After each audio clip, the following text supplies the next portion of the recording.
Praise God for this wonderful Sunday. Hallelujah. Praise the Lord. எத்தனை பேர் சந்தோஷமா இருக்கீங்க கர்த்தருடைய சமூகத்தில்? Hallelujah. இன்றைக்கு நாம் கர்த்தரை ஆராதிப்பது மிக மிக சந்தோஷமான விஷயம். பாருங்க, அதுல தேவ ஊழியர்களோடு சேர்ந்து ஆராதிப்பதுல கர்த்தர் இன்னமும் விசேஷமா நம்மை ஆசீர்வதிக்கிறார். இந்த நாளிலும் கடந்த வாரங்களிலே கர்த்தர் நம் ஊழியத்துக்கு ஒவ்வொரு வாரமும் ஒரு ஊழியக்காரர் கொண்டு வராரு. பாருங்க, praise the Lord. இன்றைக்கும் தேவ கிருபையினால it is God's plan that God, Holy Spirit Himself has brought Pastor Prem in midst of us. Praise the Lord. Let us all put our hands together and welcome Pastor Prem and Mrs. Prem. Praise the Lord. I will welcome you, the Advocate Ministry Trust and Pastor's family as well. And I would like to call Pastor Prem to deliver God's word.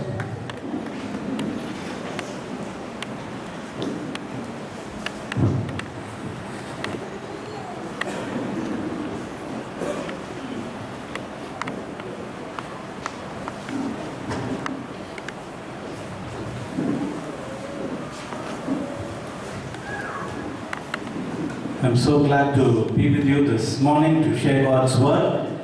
உங்கள் மத்தியில் தேவனுடைய செய்தியை பகிர்ந்து கொள்ளும்படி எனக்கு அழைப்பு கொடுத்த pastor Ravi Daniel, doctor Ravi Daniel அவர்களுக்கு நன்றி செலுத்துகிறேன். அவருடைய குடும்பத்துக்கும் சபைக்கும் நன்றி செலுத்துகிறேன். என்னுடைய பெயர் பிரேம்குமார். என்னுடைய மனைவி என்னோடு கூட வந்திருக்கிறார்கள் சிந்தியா. தயவுசெய்து எழுப்பின்படி கேட்கிறேன். என்னுடைய மனைவி.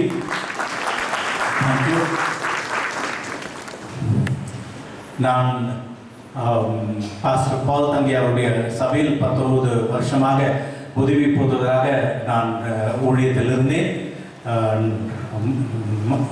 ஜூலை மாதம் தேவனுடைய அழைப்பின்படி ஜெபித்து தேவனுடைய சித்தத்தை தேடி படிப்பதற்காக டாக்டரேட் பண்ண வேண்டும். அது மாத்திரமல்ல, தேவனுடைய ஊழியத்தை அநேக இடங்களுக்கு சென்று தேவனுடைய வார்த்தையை பகிர்ந்து கொள்ள வேண்டும் என்ற ஆர்வத்தினால் அந்த பாரம் இருந்ததனால் ஜெபித்து தேவனுடைய சித்தத்தை தேடி நான் தேவனுடைய முழுமையாக தனியாக வந்து இப்பொழுது இங்கு மங்கமாக இங்கே தேவன் வழி தருக்கிறாரோ அங்கே தேவனுடைய ஊழியத்தை செய்து கொண்டு வருகிறோம். தேவன் நிச்சயமாகவே இன்று காலை உங்களோடு கூட பேசுவார் என்று நான் விசுவாசிக்கிறேன். கண்களை மூடி நாம் ஜெபிப்போம். தேவனே, இந்த நல்ல நேரத்துக்காக நன்றி. உங்களுடைய அருமையான பிரசனம் இங்கு இருப்பதற்காக உமக்கு நன்றி செலுத்துகிறோம். உண்மையாகவே ஆண்டவரே, இது உம்முடைய பரலோகத்தின் வாசலாக இருப்பதற்காக நன்றி. இந்த நேரத்தில் எங்களோடு கூட நீர் பேசும், என்ற உள்ளான மனிதனோடு கூட பேசும். நாமத்தை மேம்படுத்திக் கொள்ளும். நீர் என்னை மறைத்து உங்களுடைய கிருபை, உங்களுடைய இரக்கம், உங்களுடைய தயவு, உங்களுடைய அன்பை, உங்களுடைய மகத்துவத்தை நீர் வெளிப்படுத்தும். இயேசுவின் நாமத்தினால் ஜெபிக்கிறோம் நல்ல பிதாவே, ஆமென்.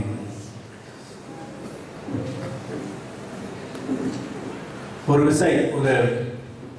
ஸ்கூல் டீச்சர், ரிட்டையர் ஆன ஸ்கூல் டீச்சர் அவருடைய சைக்கிளை தள்ளி கொண்டு போயிருந்தார். அப்பொழுது ஒருவர் வந்து அவரை சந்தித்து அவரிடத்தில் சொன்னாராம், சார் உங்களுக்கு எனக்கு ஞாபகம் இருக்கான்னு சொல்லி அவரை விஷ் பண்ணாங்க. அவருக்கு ரொம்ப சந்தோஷமாக பார்த்துட்டேன். நீ யாருப்பா? அவர் சொன்னாராம், இல்லை நான் இந்த வருஷம் உங்களோட வருஷத்தில் ஸ்கூலில் படித்தேன், நீங்கள் தான் எனக்கு கற்று தந்தீங்க. ஓ, நீ எவ்வளோ ஞாபகம் வச்சுருக்க, ரொம்ப சந்தோஷம்னு சொன்னாங்க. அப்புறம் சொன்னேன், நான் மாத்திரம் இல்லை, என்னுடைய பாஸ் கூட உங்களை ஞாபகம் வச்சுட்டு இருக்காரு, அடிக்கடி ஞாபகம் மூட்டுவார். அப்போ சொன்னேன், அப்படி உங்கள் பாஸ் எந்த வருஷம் அவர் நம்ம ஸ்கூலில் படித்தார், பாஸ் பண்ணார்? அவர் சொன்னார், இல்லை நான் எப்பொழுதெல்லாம் நான் தவறு செய்கிறனோ அப்பொழுதெல்லாம் அவர் சொல்வார், எந்த முட்டாளா உனக்கு கற்று தந்தாங்க. ஸோ இன்னைக்கு ஆண்டோடைய வசனத்திலிருந்து கொடுக்கும் வார்த்தையை தயவு செய்து கவனமாக கேட்டு போங்க. அப்படி இல்லைன்னா என்ன சொல்லுவாங்க, எந்த முட்டாளனிக்கு பிரசங்கம் பண்ணான்னு கேட்கக்கூடாது. எபேசியர் 4ஆம் அதிகாரத்துக்கு நம் கவனத்தை திருப்போம். யாராவது தமிழ் வாசிக்கும்படி கேட்கிறேன். Ephesians chapter 4 and verse 1. ஆதலால் கர்த்தர் நிமித்தம் கர்த்தருடனாகிய நான் உங்களுக்கு சொல்லுகிற புத்தி என்னவெனில், நீங்கள் அழைக்கப்பட்ட அழைப்புக்கு பாத்திரமாய் நடந்து மிகுந்த மனத்தாழ்மையும் சாந்தமும் தீரிய பொறுமையும் உடையவர்களாய் அன்பினால் ஒருவரை ஒருவர் தாங்கி சமாதானத்தினால் ஆவின் ஒருமை காத்துக் கொள்வதற்கு ஜாக்கிரதையாயிருங்கள். இந்த அதிகாரத்தில் பவுல் நாம் அழைக்கப்பட்ட அழைப்புக்கு பாத்திரவான்களாக நடக்க வேண்டும் என்று அவர் எபேசியர் சபைக்கு அவர் எழுதியிருக்கிறார். அது மாத்திரமல்ல, இந்த செய்தி நமக்கு கூட இந்த உலகத்தில் இந்த நாட்களில் நாம் ஜீவிக்கும் பொழுது அநேக குடும்பங்களில் அநேகருடைய ஊழியங்களில் பலவிதமான பிரச்சனைகள், இந்த பிரச்சனைகள் மத்தியில் நாம் கேட்கும் பொழுது இவர்கள் யார் என்று கேட்போம், சொல்லுவாங்க இவங்க தான் விசுவாசி.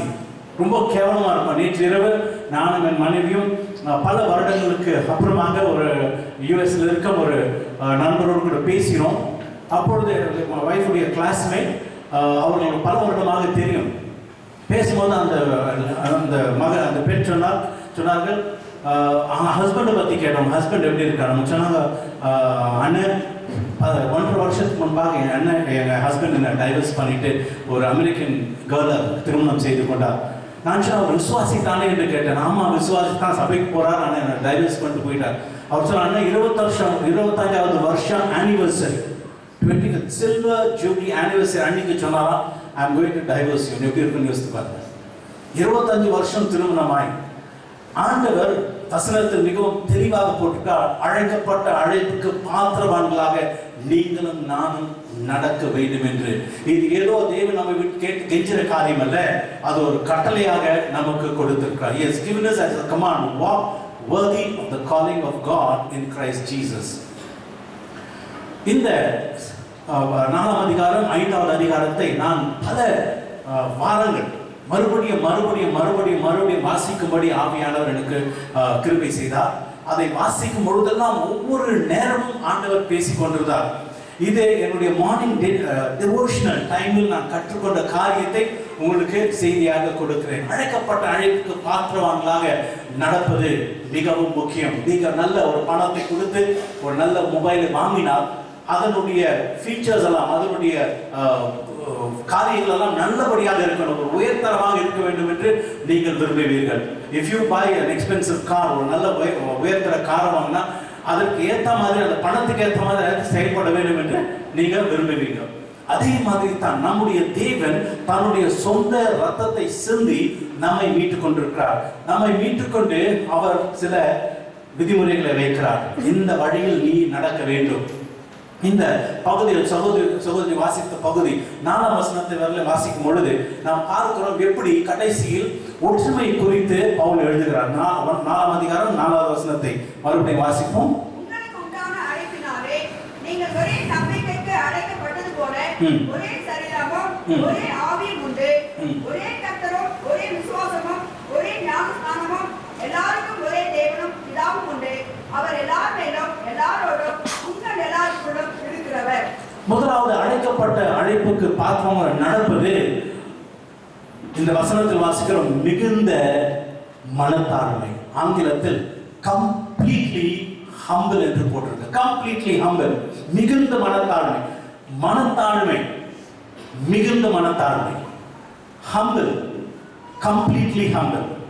when you say complete, முழுமையாக, மிகுந்த என்று சொல்லும் பொழுது குறைவல்ல.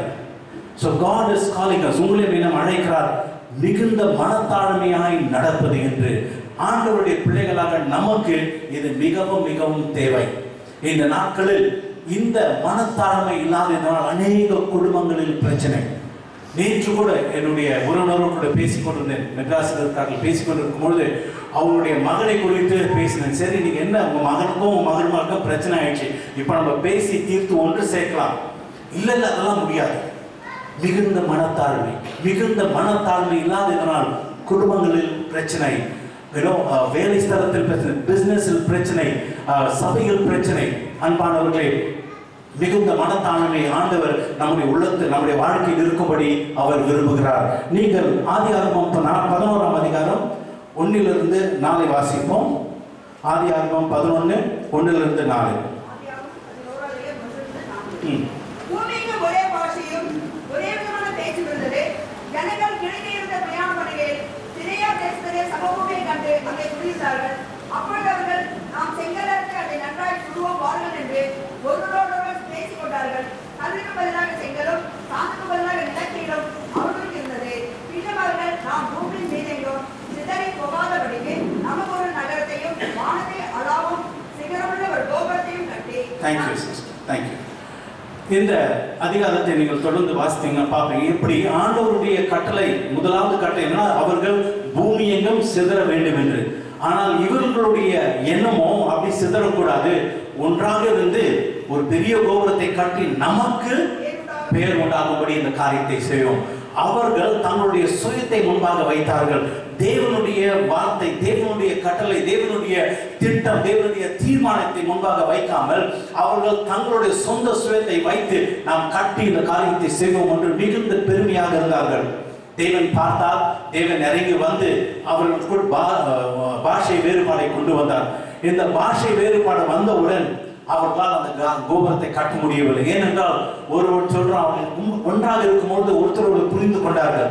ஆனால் அவர்களுக்குள் அந்த பெருமை வந்தவுடன் பாஷை வேறுபாடு வந்தது. அந்த பாஷை வேறுபாடு வந்ததால் ஒருவர் சொல்றான், நீ செங்கல் எடுச்சுன்னா அவன் போய் மண்ணை கொண்டான். இன்னொருத்தர் சொல்றான், நீ போய் ஆணி கொண்டு வாங்க, அவன் போய் கட்டையை கொண்டு வரான். ஸோ ஒருத்தர் பாஷை புரியாமல் அதை கட்டுவதை விட்டு விடுகிறார்கள். ஒன்றாக இருக்கிறார்கள். ஆனால் பெருமை இருந்ததினால், தங்களுக்கு பெயர் உண்டாக வேண்டும், நான் தான் என்று நினைத்ததினால் அவர்களுக்குள் ஆண்டவர் அந்த குழப்பத்தை உண்டு பண்ணுகிறார். அன்பானவர்களே, இன்று கூட குடும்பங்களில், இன்று கூட அநேகருடைய வாழ்க்கையில் கணவன் மனைவிக்குள் அந்த அண்டர்ஸ்டாண்டிங் இல்லை. ஏனென்றால் அந்த பெருமை நான். அன்பான தேவன் விரும்புகிறார் நாம் மிகுந்த மனத்தாழ்மையாக இருப்பது. தேவனிடத்தில் ஒவ்வொரு நாளும் வந்து சிலுவையில் மரித்த அந்த தேவன் வானத்தையும் பூமியும் விட்டுவிட்டு, இந்த வானத்தை விட்டுவிட்டு இந்த பூமிக்கு வந்து தன்னுடைய ஜீவனை கொடுக்கும்படி, நம்மை நேசிக்கும்படி கொடுத்த அந்த தேவனுடைய அன்பு நம்மை இழுக்கிறது, அழைக்கிறது. நாம் மிகுந்த மனத்தாழ்மையாய் இருக்க வேண்டும் என்று. இயேசு கிறிஸ்து இந்த உலகத்தில் ஜீவித்த சமயத்தில் அநேக அற்புதங்களை செய்கிறார். உங்களுக்கு எல்லோருக்கும் தெரியும். நாம் நன்றாக வளரும் சபை, நமக்கு எல்லோருக்கும் தெரியும். அற்புதங்களை அடையாளங்களும் செய்தார். ஆனால் அதை செய்தாலும் அவர் ஒரு காரியத்தை சொன்னார். யோவான் 18 அதிகாரம் 54வது வசனத்தை வாசிப்போம். யோவான் 8 அதிகாரம் 54வது வசனம். இயேசு பிரதித்திரமாக, என்னை நானே மகிமைப்படுத்தினால் அந்த மகிமை வீணாயிருக்கும். என்னை நானே மகிமைப்படுத்திக் கொண்டால் என்னுடைய மகிமை வீணாயிருக்கும். ஆங்கிலத்தில் if I glorify myself, my glory means nothing. யோசித்து பாருங்க, எவ்வளவு அற்புதங்களை செய்தார் தேவனுடைய குமாரன். அவர் கூறுகிறார், நான் என்னை மகிமைப்படுத்திக் கொண்டால் அந்த மகிமை வீணானது, இஸ் நத்திங். சைபருக்கு கூட ஒரு சிம்பிள் இருக்கு, 0. அதற்கு ஒரு வேல்யூ கூட இருக்கு, அதுக்கு ஒரு மதிப்பு கூட இருக்கு. ஒண்ணுக்கு பக்கத்துல நீங்க சைபர் போட்டா அது 10, இன்னொரு சைபர் போட்டா 100, அது கூட ஒரு மதிப்பு இருக்கு. நத்திங்க்கு என்ன சிம்பிள் இருக்கு? ஒன்றும் இல்லை. வீண் என்று சொல்லும்போது அதுக்கு என்ன சிம்பிள் இருக்கு? ஏதாவது அதுக்கு அடையாளம் இருக்கா? இல்லை, அதுக்கு மதிப்பும் இல்லை. இயேசு சொல்றார், நான் என்னை உயர்த்தினால் ஒண்ணுமே இல்லை, அதற்கு வேல்யூவே இல்லை. இந்த சத்தியத்தை நாம் உணர வேண்டும். நான் என்று இருக்கும் எந்த உள்ளமும் ஆண்டவரை மகிமைப்படுத்திக் கொள்ள முடியாது. அடுத்தபடியாக அது வீண், அது வெறுமையற்றது, இட் இஸ் நத்திங்.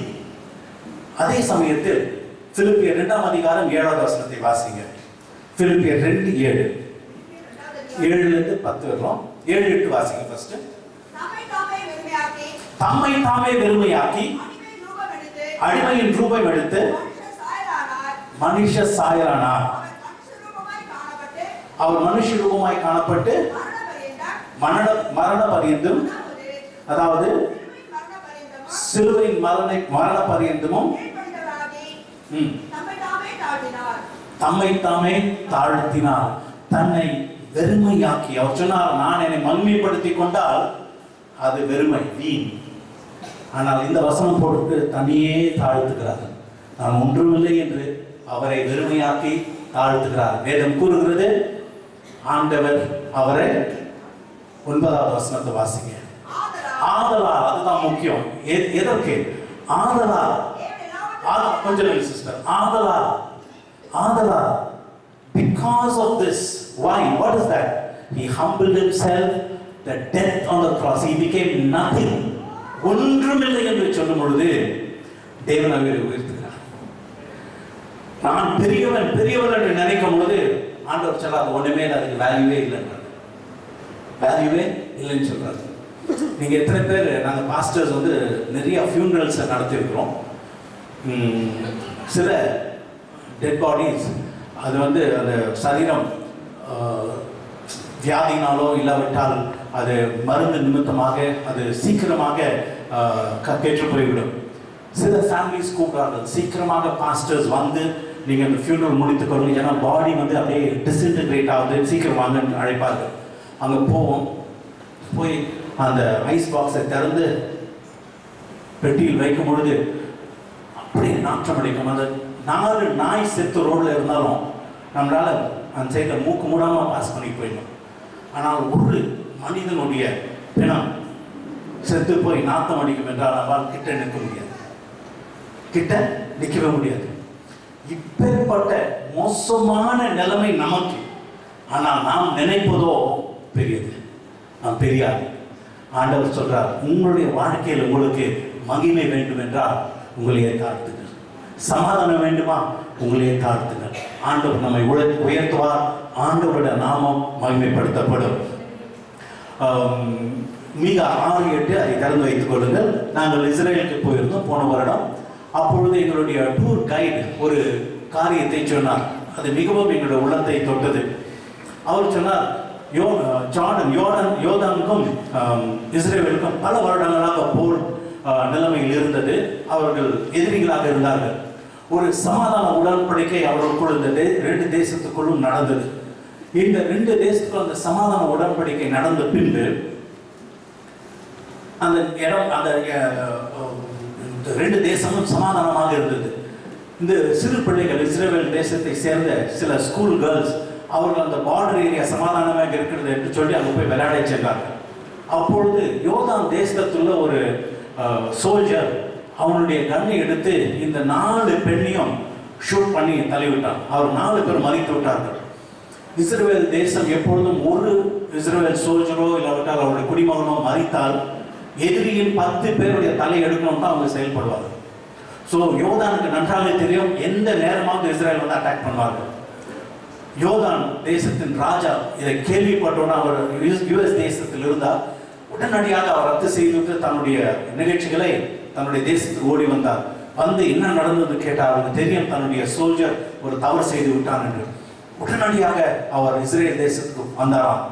வந்து இந்த 4 பெண்ணுடைய வீட்டுக்கையும் சந்தித்து, அந்த வீட்டுக்கு போய் அவர்களை சந்தித்து, பெற்றோர்களையும் மற்றவர்களையும் சந்தித்து, அவர்கள் முழங்கால் படியிட்டு அவர்களுடைய கரங்களை எடுத்து பெற்றோருடைய முத்தம் கொடுத்து தயவு செய்து எங்களை மன்னித்து விடுங்கள், இந்த தவறு மறுபடியும் நடக்காது என்று அவர் தண்ணியை தாழ்த்தினாராம்.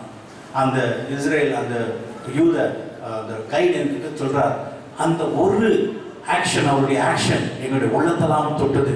எங்களுக்கு இருந்த கோபம், வெறுப்பு, கசப்பெல்லாம் உடனடியாக போய்விட்டது. அதுக்கப்புறமா நாங்கள் ஒன்றுமே அவர்களை குறித்து நாங்கள் அதை பற்றி நினைக்கவே நாங்கள் விட்டு விட்டோம் என்று அவர் சொன்னார். அந்த ஒரு தாழ்த்தின அந்த ஆக்ஷன் அந்த தேசத்தில் 2 தேசத்துக்குள்ளும் சமாதானத்தை கொண்டு வந்தது. அன்பானவர்களே, நீங்களும் நானும் நம்முடைய தாழ்த்தும் பொழுது, ஒன்றுமுறை நினைத்து தாழ்த்தி மற்றவரோட ஒப்புரவாக முன்வரும் பொழுது ஆண்டவர் அந்த இடத்தில் ஒற்றுமையை கொண்டு வருவார். இந்த எபேசியர் 4ஆம் அதிகாரம் 1 4 வாசிக்கும், 4:5 வாசிக்கும், 4:5வது வசனம் இதில் வாசிக்கிறோம். ஒற்றுமை குறித்து பேசுகிறது, மிகுந்த மனத்தாழ்மை. மீகா 6:8 வாசிப்போம். மனுஷனே நன்மை இன்னதென்று அவர் உனக்கு நன்மை இன்னதென்று உனக்கு அறிவித்திருக்கிறார். தயவு செய்து அதை அண்டர்லைன் பண்ணுங்க. நன்மை எதுவென்று நமக்கு, எனக்கு, உங்களுக்கு, நமக்கு அறிவித்திருக்கிறார். நியாயம் செய்து, இரக்கத்தை சிநேகித்து, தேவனுக்கு முன்பாக மனத்தாழ்மையாய் நடப்பதே அல்லாமல் வேற என்னத்தை உன்னிடத்தில் கர்த்தர் கேட்கிறார். நன்மை எனதென்று அவர் அறிவித்திருக்கிறார். What is good for you and me? உங்களுக்கு எனக்கும் எல்லாம் சொன்னாங்க. உங்க சர்ச்சில், நம்ம கேட் ஆஃப் ஹெவன் சர்ச்சில் எல்லாம் நல்லா அழகாக சிரிப்பாங்க. எல்லாம் கோபமா பார்த்துருக்கிறீங்க. மெசேஜ் பிடிக்கலன்னா விட்டுறேன், நான் பாஸ்ட் வந்து பேசுவோம். மிகுந்த மனத்தாழ்மை, இதுதான் ஆண்டவர் விரும்பும் காரியெல்லாம். நல்லா ரொம்ப அழகா, ரொம்ப நல்லா இருப்பீங்க. அப்படியே தயவுசெய்து கொஞ்சம் ஒரு சிரிப்போடு கொஞ்சம் சீரிக்கு. மிகுந்த மனத்தாழ்மை. நன்மை எது? யாருக்கு நன்மை தேவையில்லைன்னு சொல்லுங்க. யாருக்காவது தீங்கு வேணுமா சொல்லுங்க. யாராவது ஜெபம் பண்ணீங்களா காலை, ஆண்டவரே எனக்கு என்னோட வாழ்க்கையில் எனக்கு தீங்கு நடக்கணும், என் குடும்பத்துக்கு தீங்கு நடக்கணும், என்னுடைய பிசினஸ்க்கு தீங்கு நடக்கணும், யாராவது ஜெபம் பண்ணியிருக்கீங்களா? எப்பயாவது உங்க வாழ்க்கையில் பிறந்ததுல இருந்து சொல்லுங்க. யாரும் பண்ணது. ஆண்டவர் சொல்றார், நன்மை எதை நான் சொல்லுவேன் மகனே, உன்னையே தாழ்த்து, உன்னையே தாழ்த்து, மிகுந்த மனத்தாழ்மையாக. அதுவே அவருக்கு மகிமை கொண்டு வரும். அவருக்கு மாத்திரம் மகிமை இல்லை, நமக்கும் மகிமை. ஏனென்றால் ஆண்டவர் சொன்னார், இயேசுக்கு எதை செய்தவரோ அதை நமக்கும் செய்தார். அடுத்தபடியாக இரண்டாவது,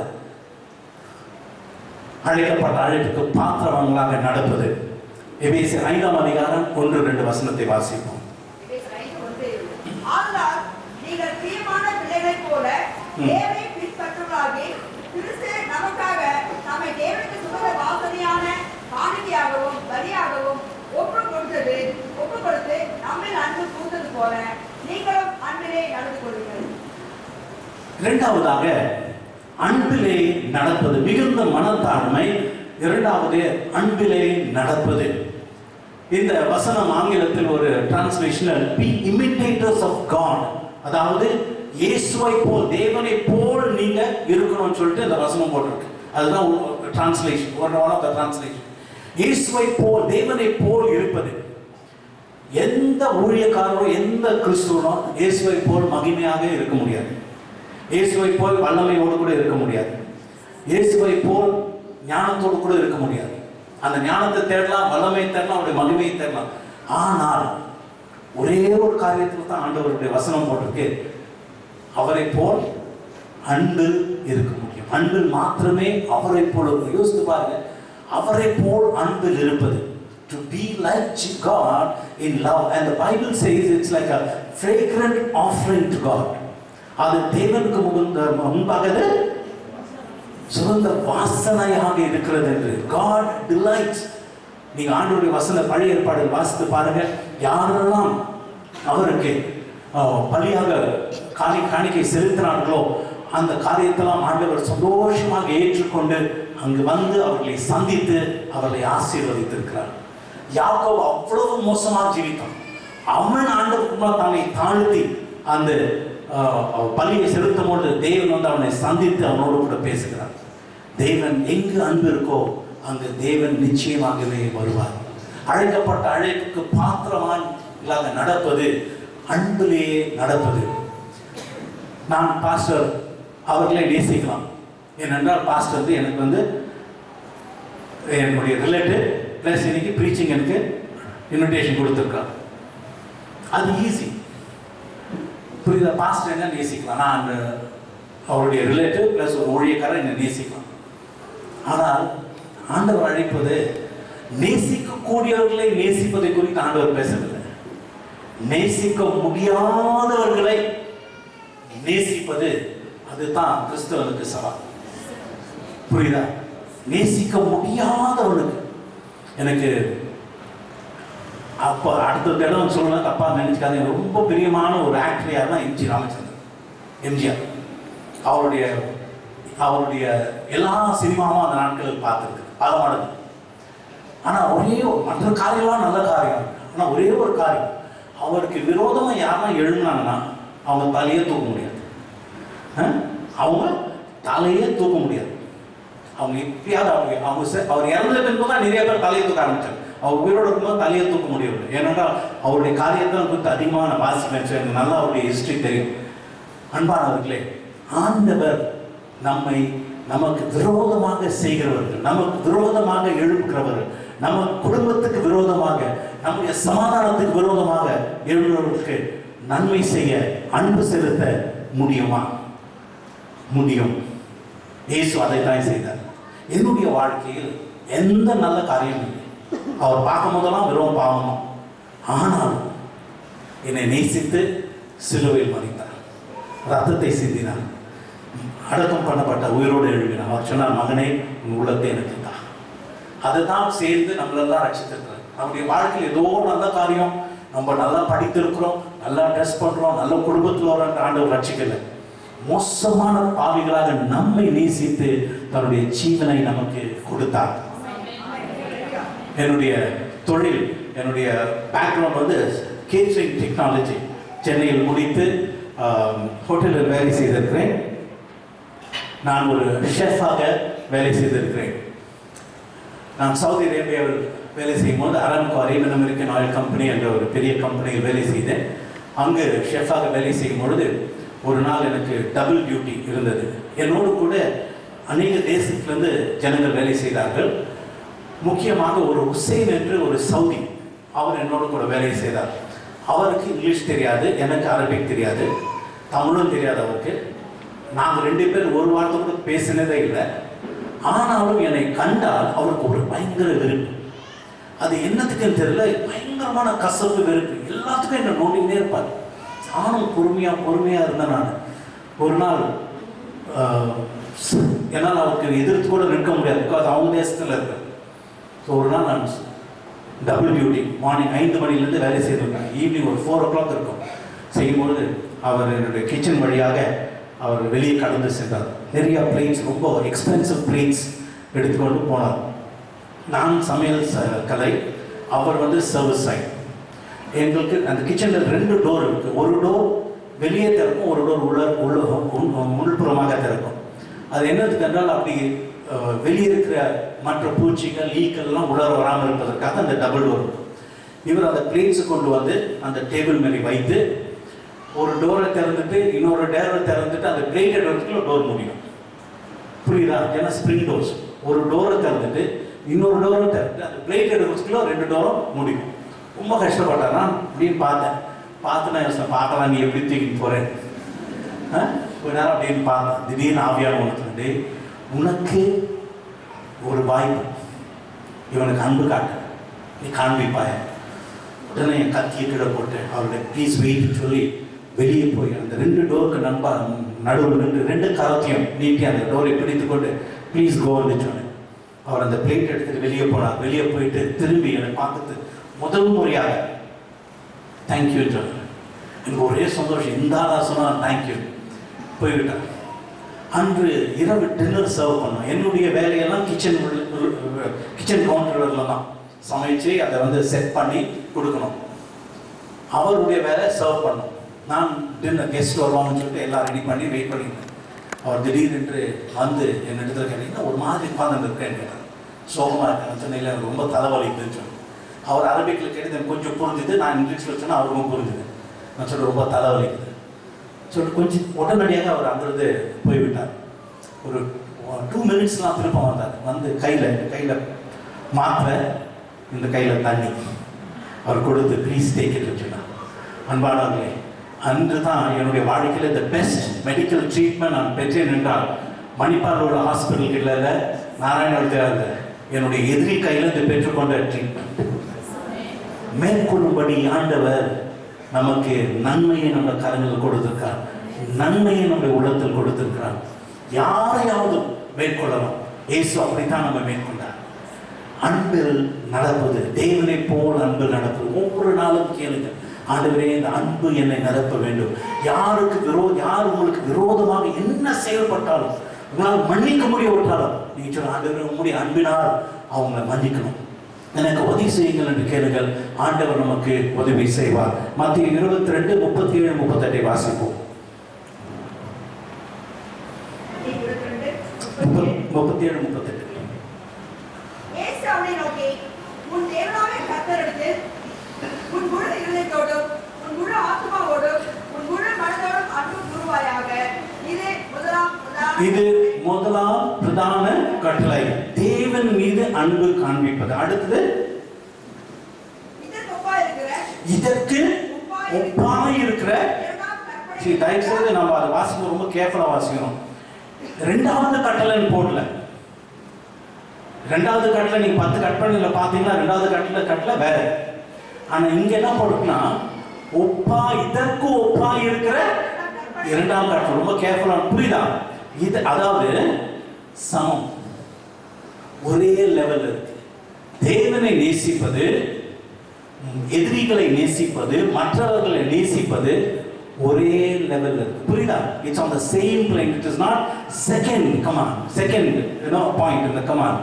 இட் இஸ் சிமிலர். ஆங்கிலத்தில் யாராவது வாசிங்க. ஆங்கிலத்தில் Jesus answered, love the Lord your God with all your heart, with all your soul, with all your mind. This is the greatest and the most important commandment. And the second most important commandment is like it. Love your neighbor as you love yourself. You know, translation, the second is like it என்று போடு. The second is like it. அதாவது தேவனை நேசிப்பது போல் மற்றவனுடைய யாராவது சில நேரத்தில் கோவப்பட்டு சொல்ல, ஆண்டவர் எனக்கு எதுனா ஆண்டவருடைய வேதத்தை வாசிக்க மாட்டேன்னு சொல்லிட்டு கோச்சிக்கலாம் ஆண்டவர்கிட்ட. ஆனால் ஆண்டவருக்கு மேலே வெறுப்பிக்க மாட்டாங்க, யாரும் வெறுப்பிக்க மாட்டாங்க. சிலர் வைப்பாங்க, ஆண்டவர் மறந்து போவாங்க, அதற்கு மாறாக அவருடைய வாழ்க்கையில் எல்லாம் போய்விடும். ஆனால் ஆண்டவர் சொல்றார், அவரை நேசிப்பது போல் மற்றவரை நேசிக்கணும். And it's very important. கரங்களை ஒவ்வொரு நாளும் நம்முடைய இருதயத்தில் வைத்து சொல்லும், யார் உங்களுக்கு எதிரியாக இருக்காங்களோ ஆண்டவரை அவர்களுக்கு நான் பாசத்தை காட்ட வேண்டும். ஒரு விஷயம், நான் ரீடர்ஸ் டைஜஸ்டில் ஒரு கதையை வாசித்தேன். வியட்நாமில் அந்த போர் நேரத்தில் அமெரிக்கன் ஃபோர்ஸஸ் அங்கு பாம்பு பண்ணி ஒரு ஸ்கூல் கேம்பை அவர்கள் நாசமாக்கினார்கள். அங்கு சிறு பிள்ளைகள் இறந்து போனார்கள். சிலர் அவர்களுடைய சரீரத்தில் அடிபட்டு அவர்கள் வேதனையாக இருந்தார்கள். அந்த நேரத்தில் அந்த நர்சஸ்லாம் வந்து அவங்களுக்கு செக் பண்ணும்போது ஒரு சிறு பெண்ணுக்கு ரத்தம் அதிகமாக போயிருக்கிறது. அவளுக்கு ரத்த பிளட் டிரான்ஸ்மிஷன் கொடுக்கணும்னு சொல்லிட்டு அவங்க தீர்மானித்தார்கள். அப்பொழுது அந்த இடத்தில் யாரும் அநேக பேர் இல்லை. அப்பொழுது சிறு பிள்ளைகள் மாத்திரம் கொஞ்சம் பேர் இருக்காங்க. அப்பொழுது இந்த நர்ஸ் யாராவது இந்த மகள் மறிக்கிற, எனக்கு ரத்தம்லாம் போகுது, இது இன்னும் கொஞ்ச நாள் மறிச்சிடும், யாராவது நீங்கள் ரத்தம் கொடுத்தா இவரை காப்பாற்றலாம், யாராவது கொடுக்குறீங்களான்னு கேட்டார். அப்பொழுது எல்லாம் பேசாமல் இருந்தாங்க. 2 தடவை 3 தடவை மறுபடியும் கேட்ட பின்பு ஒரே ஒரு சிறுவன் தன்னோட கரத்தை உயர்த்தி காண்பித்தான். அவன் கரத்தை பார்த்து அந்த கரெக்டாக அவனை பார்த்து பிளட் செக் பண்ணால் கரெக்டாக அந்த பிளட் குரூப்பும் இவனுடைய பிளட்டும் ஒரே மேட்சிங்காக இருந்தது. உடனே அவனை படுக்க வச்சு அவனுடைய பிளட் கொஞ்சம் எடுத்தார்கள். அவருக்கு எல்லாம் ஃபிட் பண்ணிட்டு பிளட் கொஞ்சம் கொஞ்சமாக வந்து கொண்டுட்டு அவன் அழாம நிற்கிறான் அந்த சிறு பையன். இந்த நர்ஸ் அவனை தொட்டு, என்ன வலிக்குதா, என்னத்துக்கு அழுகுற? அவன் சொன்னான், இல்லை ஒன்றும் வலி இல்லை. இல்லை நீ சொல்லு, எதை கழுவுற, பயமா இருக்கா? இல்லை. சரி, என்ன கழுவுற சொல்லு. அவன் சொன்னான், இல்லை நானா இப்போ நான் சாக போறேனே அதுக்காக நான் அழுகுறேன்னு சொன்னேன். அப்போது அவங்க கேட்டாங்க, எதற்காக அப்படி சொல்கிறா, சாக போறேன்னு, என்ன ஆச்சு? இல்லை நீங்கள் சொன்னீங்களா அவளுக்கு எல்லாம் ரத்தமும் போது அவள் செத்துருவானே, ஸோ அதுக்கு பதிலாக என் ரத்தம்லாம் எடுத்து அவள் கொடுக்க போறீங்க, நான் சாக போறேன். அப்பொழுது அந்த நர்ஸ் கேட்டாங்க, சரி நீ சாக போறான் என்று தெரிந்தும் ஏன் நீ முன் வந்த ரத்தம் கொடுக்க? எதற்கு? அப்போ அவன் சொன்னானா, because she is my friend என்று. எதற்காக? அவள் என்னுடைய சிநேகிதி என்று. அந்த கதையை நான் மறக்கவே முடியாது. அன்பு என்றால் இப்படி இருக்கணும். இந்த அன்பு தேவன் நம்முடைய உள்ளத்தில் கொடுத்து அவரை போல் மாற்றுவாராக. இந்த உலகம் நம்மை விட, நாம் காண்பதை விட நல்ல இடமாக மாறுவதாக. அடுத்தபடியாக 3வது, அழைக்கப்பட்ட அழைப்புக்கு பாத்திரவான்களாக நடப்பது. முதலாவது மிகுந்த மனத்தாழ்வு, கம்ப்ளீட்லி ஹம்பிள், மிகுந்த மனத்தாழ்வு, கொஞ்சம் கூட கேப் இருக்கக்கூடாது. 2வது அன்பில் நடப்பது. அழைக்கப்பட்ட அழைப்புக்கு பாத்திரவான்களாக நடப்பது அன்பில். 3வதாக எபேசியர் 4ஆம் அதிகாரம் 29வது வசனத்தை வாசிப்போம்.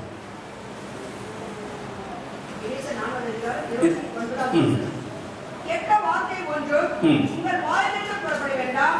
பக்தி விருத்திக்கு ஏதுவான நல்ல வார்த்தை உண்டானால் அதையே கேட்கிறவர்களுக்கு பிரயோஜனம் உண்டாகும்படி பேசுங்கள். இந்த வசனத்தில் ஆங்கிலத்தில் ரொம்ப அழகாக இருக்கிறது. NIV-யில், do not let any unwholesome talk come out of your mouths, but only what is helping for building others up according to their needs, that it may benefit those who listen.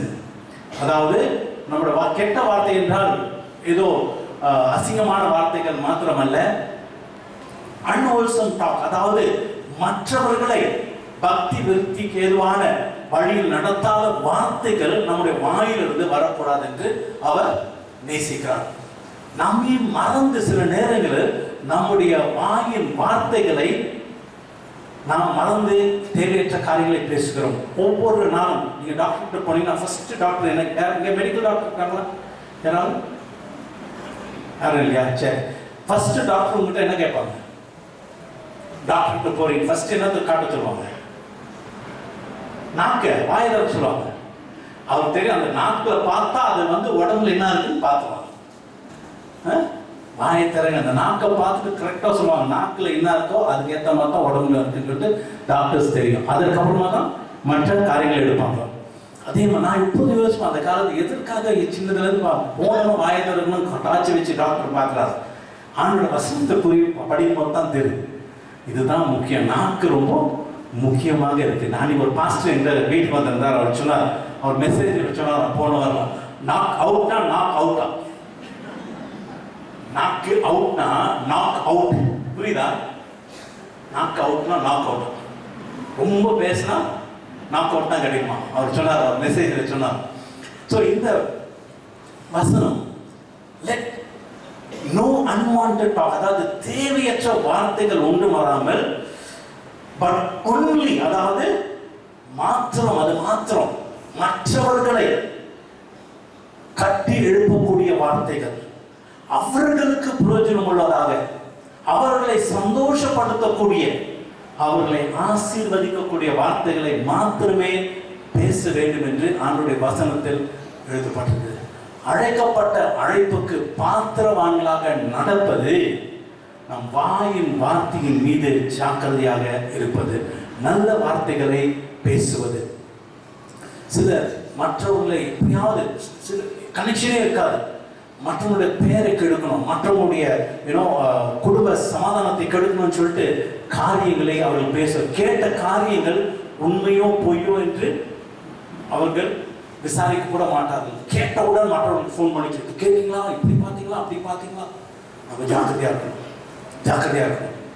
நான் காலேஜில் லெக்சரராக இருந்தேன். SJP கேம்பஸில் உள்ள institute hotel management cookery லெக்சரராக வேலை செய்தேன்.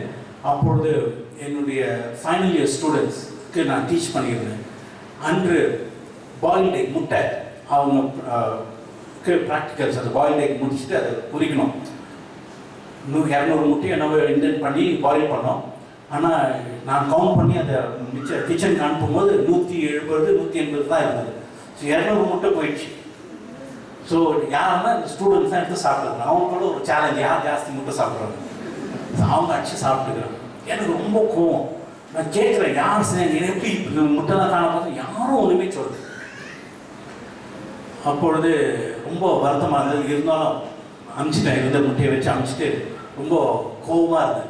ஒரு 3 மணிக்கு ஒரு student எங்களுக்குள்ளார கிச்சனுக்கு வந்தான். அவன் வந்து சொன்னான், சார் உங்கள்கிட்ட ஒரு விஷயம் சொல்லுவேன். என்ன சொல்லுப்பான்? சார் இந்த முட்டையை யார் திருன்னா தெரியுமா? இவங்க 2-3 பேர் சொன்னான். இவங்கெல்லாம் வந்து முட்டையை எடுத்து திருடி சாப்பிட்டாங்க, உங்ககிட்ட நான் சொல்ல வந்தேன். அப்படியாப்பான்னு சொல்லிட்டு அனுப்பிச்சிட்டேன். உட்காந்து யோசித்தேன், டேய் நீ உன் கிளாஸ்மேட்ஸை போய் காட்டி கொடுக்க வந்தியடா, நீ உன்னோடு கொடுக்குற கிளாஸ்மேட்ஸ், உன்னோடு கூட டெய்லி சாப்பிட்றவங்க விளையாடுறவங்க போகிற அவங்கள காட்டி கொடுக்க என்கிட்ட உன் பேர் நீ சொல்கிறத வச்சுக்கிட்டு அவங்க மேலே ஆக்ஷன் எடுத்தால் எனக்கு தான் அவமானம். யோசித்தேன். அது குறித்து அந்த ஸ்டூடெண்ட்ஸ்கிட்ட பேசவே இல்லை. அது மாத்திரம் இல்லை, அந்த ஸ்டூடெண்ட்ஸ் மேலே ரொம்ப ஜாக்கிரதையாக இருந்தேன். எதுக்கு தெரியுமா? அவங்க ஸ்டூடெண்ட்ஸே அவங்க கிளாஸ்மேட்ஸே காட்டி கொடுக்குறவன் எனக்கு வெயிட் வைக்க மாட்டான். அவன் சொல்கிற பேச்சு சில பேர் அதை மறந்துடும். எப்படின்னா, நான் ஒரு நாள் இது எங்கே கற்றுக்கணும்னா ப்ராக்டிக்கல் லைஃப்பில் நடந்துடும். மைசூருக்கு போகும்போது ஹைதராபாத் கோல்கண்டா ஃபோர்ட் போயிருந்தேன். அப்பொழுது அங்கே இருந்த கைடு சொன்னாங்க, எப்படி இந்த பிரிட்டிஷர்ஸ் கோல்கண்டா ஃபோர்ட்டை கைப்பிடித்தார்கள். அவர் சொன்னார், பிரிட்டிஷர்ஸ் என்ன பண்ணோம்னா ஒரு ஹைதராபாத் ஆள், அந்த ஆளை பிடிச்சவனு சொன்னான், நீ வந்து உன் ராஜா எங்கெங்கே போகிறாரு உங்களுடைய இடங்களெல்லாம் நீ காட்டி கொடுத்தினா நாங்கள் அவனை தோக்கடித்து நான் பெரிய ஆள் ஆகிடுவோம், நாங்கள் வந்து ராஜ்யத்துக்கு போகிறோம், அப்பொழுது இன்னும் பெரிய ஆள் ஆக்கிடுவோம். சரியா? இவனுக்கு ரொம்ப சந்தோஷம். சரின்னு சொல்லிட்டு அவன் சொந்த ராஜாவையே அவன் காட்டி கொடுத்தான். அவன் பிரிட்டிஷர்ஸ் வந்து அவனை சாவடித்து அந்த இடத்தை பற்றி கொண்டார். இவன் ஒன்றுமே கொடுக்கல. இவன் போய் கேட்டானா, நீங்கள் எனக்கு எல்லாம் பண்ணுறேன்னு சொன்னீங்களே, எங்கே கொடுங்கன்னு. அவன் சொன்னான், டே உன் ராஜாவே நீ காட்டி கொடுத்த, உன் ராஜாவே நீ காட்டி கொடுத்த, நீ எங்களை காட்டி கொடுமான்னு சொன்ன. அவனை போட்டு தரலாம், அவனை போட்டு தரலாம். ஸோ அந்த லெசன் எனக்கு ஞாபகம் வந்தது. இதுதான் லைஃப்பில் பண்ணணும். இவன் பேச்சு கேட்டு நம்ம பண்ணோம்னா நம்மளுக்கு தான் டேஞ்சர், ஆண்டவன். அது மாதிரி தான் நம்மளும் ஜாக்கிரதையாக இருக்கும். மற்றவங்களை பற்றி சும்மா தேவையில்லாத இதெல்லாம் பேசுகிறாங்கன்னா யோசித்து பாருங்க, உங்களை பற்றி பேசாமல் இருக்கவே மாட்டாங்க, கண்டிப்பாக பேசுவோம். ஸோ ஜஸ்ட் அங்கேயே கட் பண்ணணும். அங்கேயே கட் பண்ணிட்டு அவங்க சொல்கிற விஷயத்தை வச்சுட்டு நீங்கள் கன்ஃபியூஷன். சில நேரத்தில் சந்தோஷமாக மாமியார் மருமகன் நல்லா சந்தோஷமாக இருக்கும். தேவையற்ற ப்ராப்ளம். ஏன் உன் மருமகனை சும்மா விட்டுறீங்க? சும்மா உட்காந்து கூட டிவி பார்க்க வைக்காத. சும்மா ஆசீர்வாதம் டிவி வேற இந்த செய்ய அதை செய்ய. சிலர் மருமகிட்ட சொல்லுவாங்க, மாமியாரை சும்மா விடாத, அவங்கள நல்லா அவங்கள வேலை வாங்க, அவங்களுக்கு போயிட்டோம். தேவையற்ற காரியங்கள் ஜனங்களுடைய மனதில் போடும். இது விஷம். எந்த விதைக்கிறோமோ அதை தான் நம்ம அறுப்போம். எதை விதைக்கிறோமோ அதை தான். அது ஆண்டவர் நமக்கு ஞானத்தை கொடுக்கிறார். வாயின் வார்த்தைகளை நான் மற்றவர்களை சந்தோஷப்படுத்தி மற்றவர்களை சமாதானப்படுத்தி, எங்கு பிரச்சனை இருக்கோ அந்த சமாதானத்தை கொண்டு வருவதற்கு நாம் கருவிகளாக இருக்க வேண்டும். We are called to be peacemakers, not peacemakers. புரியுதா? peacemakers, not peacemakers. அநேக அந்த peacemakers மறந்துடுறாங்க. PAC பதில் PIECன்னு வச்சுட்டு அந்த காரியத்தை ஊழியமாக செய்கிறாங்க. ஆண்டவர் பார்த்து கொண்டிருப்பார். நாம் எதை விதைக்கிறோமோ அதுவே நமக்கு வரும். ஜாக்கிரதையாக இருக்கணும். வாயின் வார்த்தைகள். சில வசனங்களை பார்ப்போம். அதை குறித்து சங்கீதம் 140 2-3 வாசிக்கும். அவர்கள் தங்கள் இருதயத்தில் பொல்லாப்புகளை சிந்தித்து யுத்தம் செய்ய நாள்தோறும் கூட்டம் கூடுகிறார்கள். சர்ப்பத்தைப் போல் தங்கள் நாவை கூர்மையாக்குகிறார்கள். அவர்கள் உள்ளவர்கள் கேட் விரியன் பாம்பின் விஷம் இருக்கிறது. என்ன இருக்கான்? எத்தனை பேர் பாம்பு விஷயத்துல வாயில வச்சு தப்பிச்சுக்கலாம் சொல்லுங்க?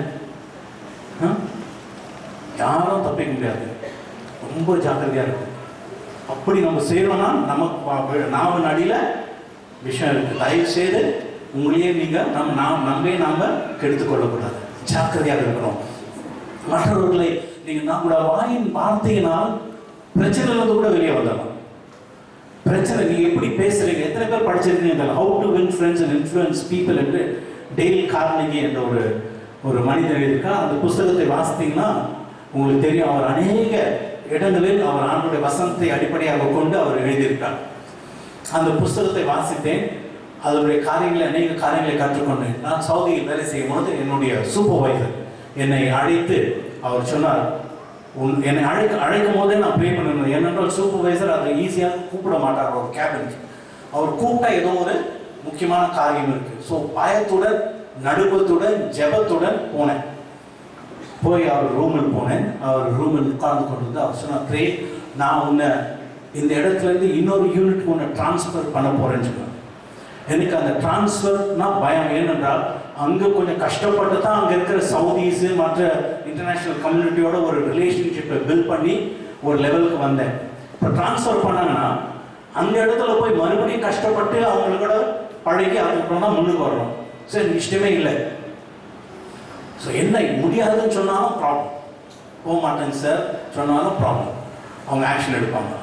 ஸோ நான் ஜெபம் பண்ண, ஆண்டவரே எனக்கு ஞானத்தை காரணம். எனக்கு இந்த டேல் கார்னகி சொன்ன ஞாபகம் வந்து நெகட்டிவ் திங்ஸ் எல்லாம் பாசிட்டிவாக போடு.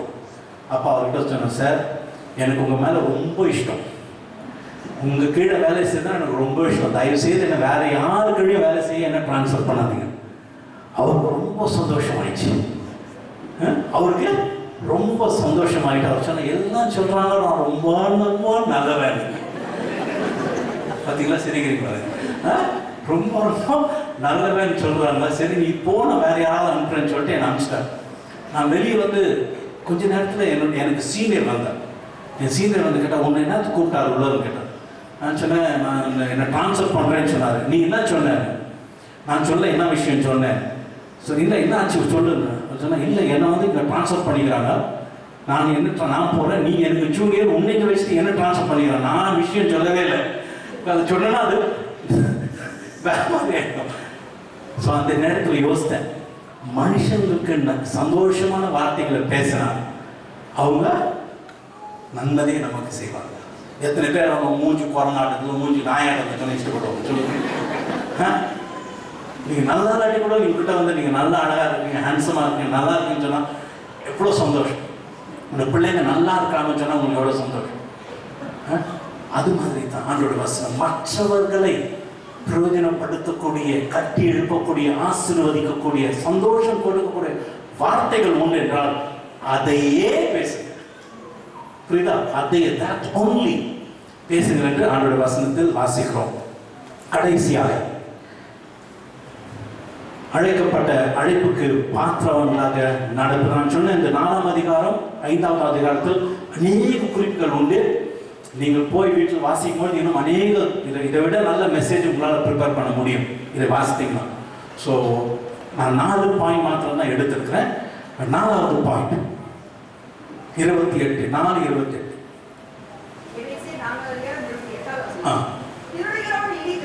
திருடுகிறவன் இனி திருடாமல் குறைச்சல் உள்ளவனுக்கு கொடுக்கத்தக்கதாக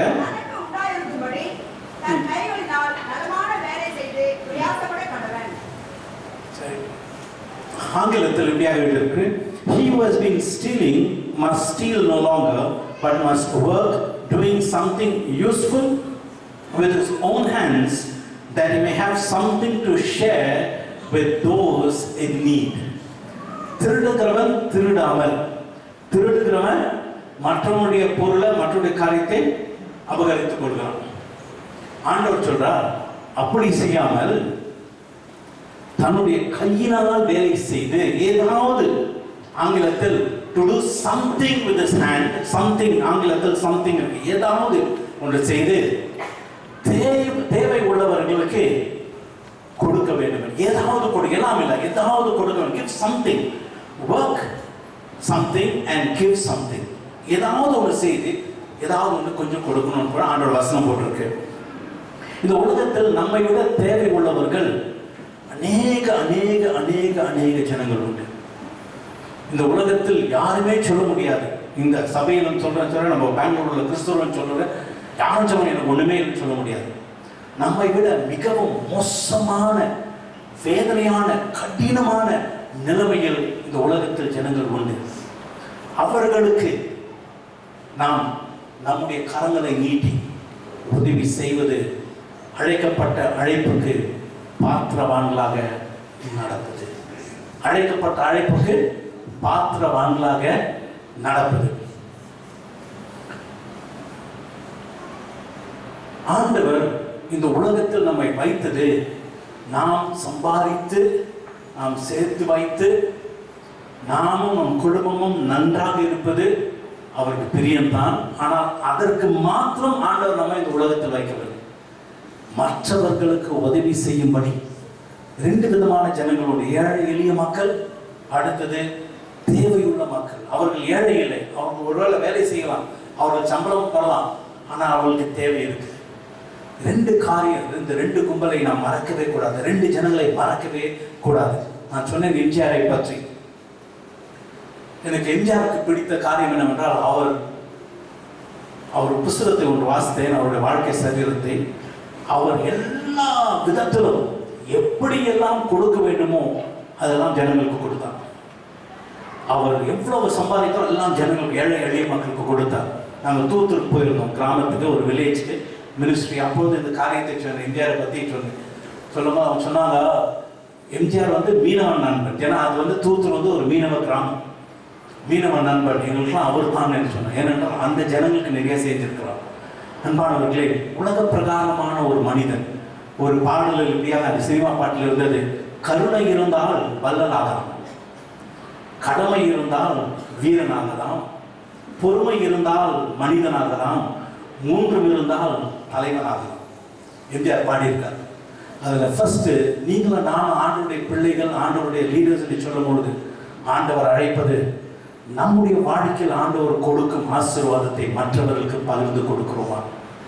மத்தேயு 25ஆம் அதிகாரம், ஆங்கிலத்தில் வாசிங்க. 35:42 அப்புறமா தமிழ்ல வாசிக்கலாம். ஏன் தமிழ்ல இது விட்டு விட்டாங்கன்னு தெரியல. இந்த வார்த்தை வாசிக்க. For I was hungry and you gave me something to eat. 25:35.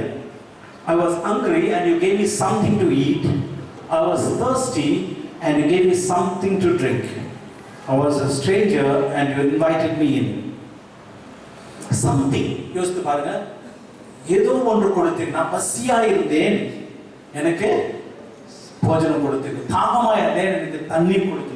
ஒருத்தர் பசியா இருக்கும்போது எவ்வளவு சாப்பாடு பண்ணலாம்? ஒரு மூட்டை அரிசி பண்ணி கொடுக்க முடியுமா?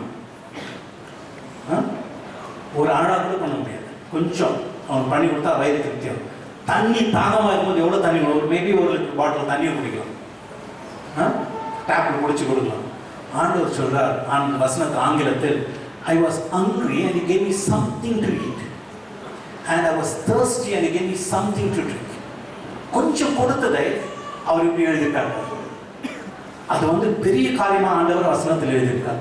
42வது வசனத்தை பாருங்க.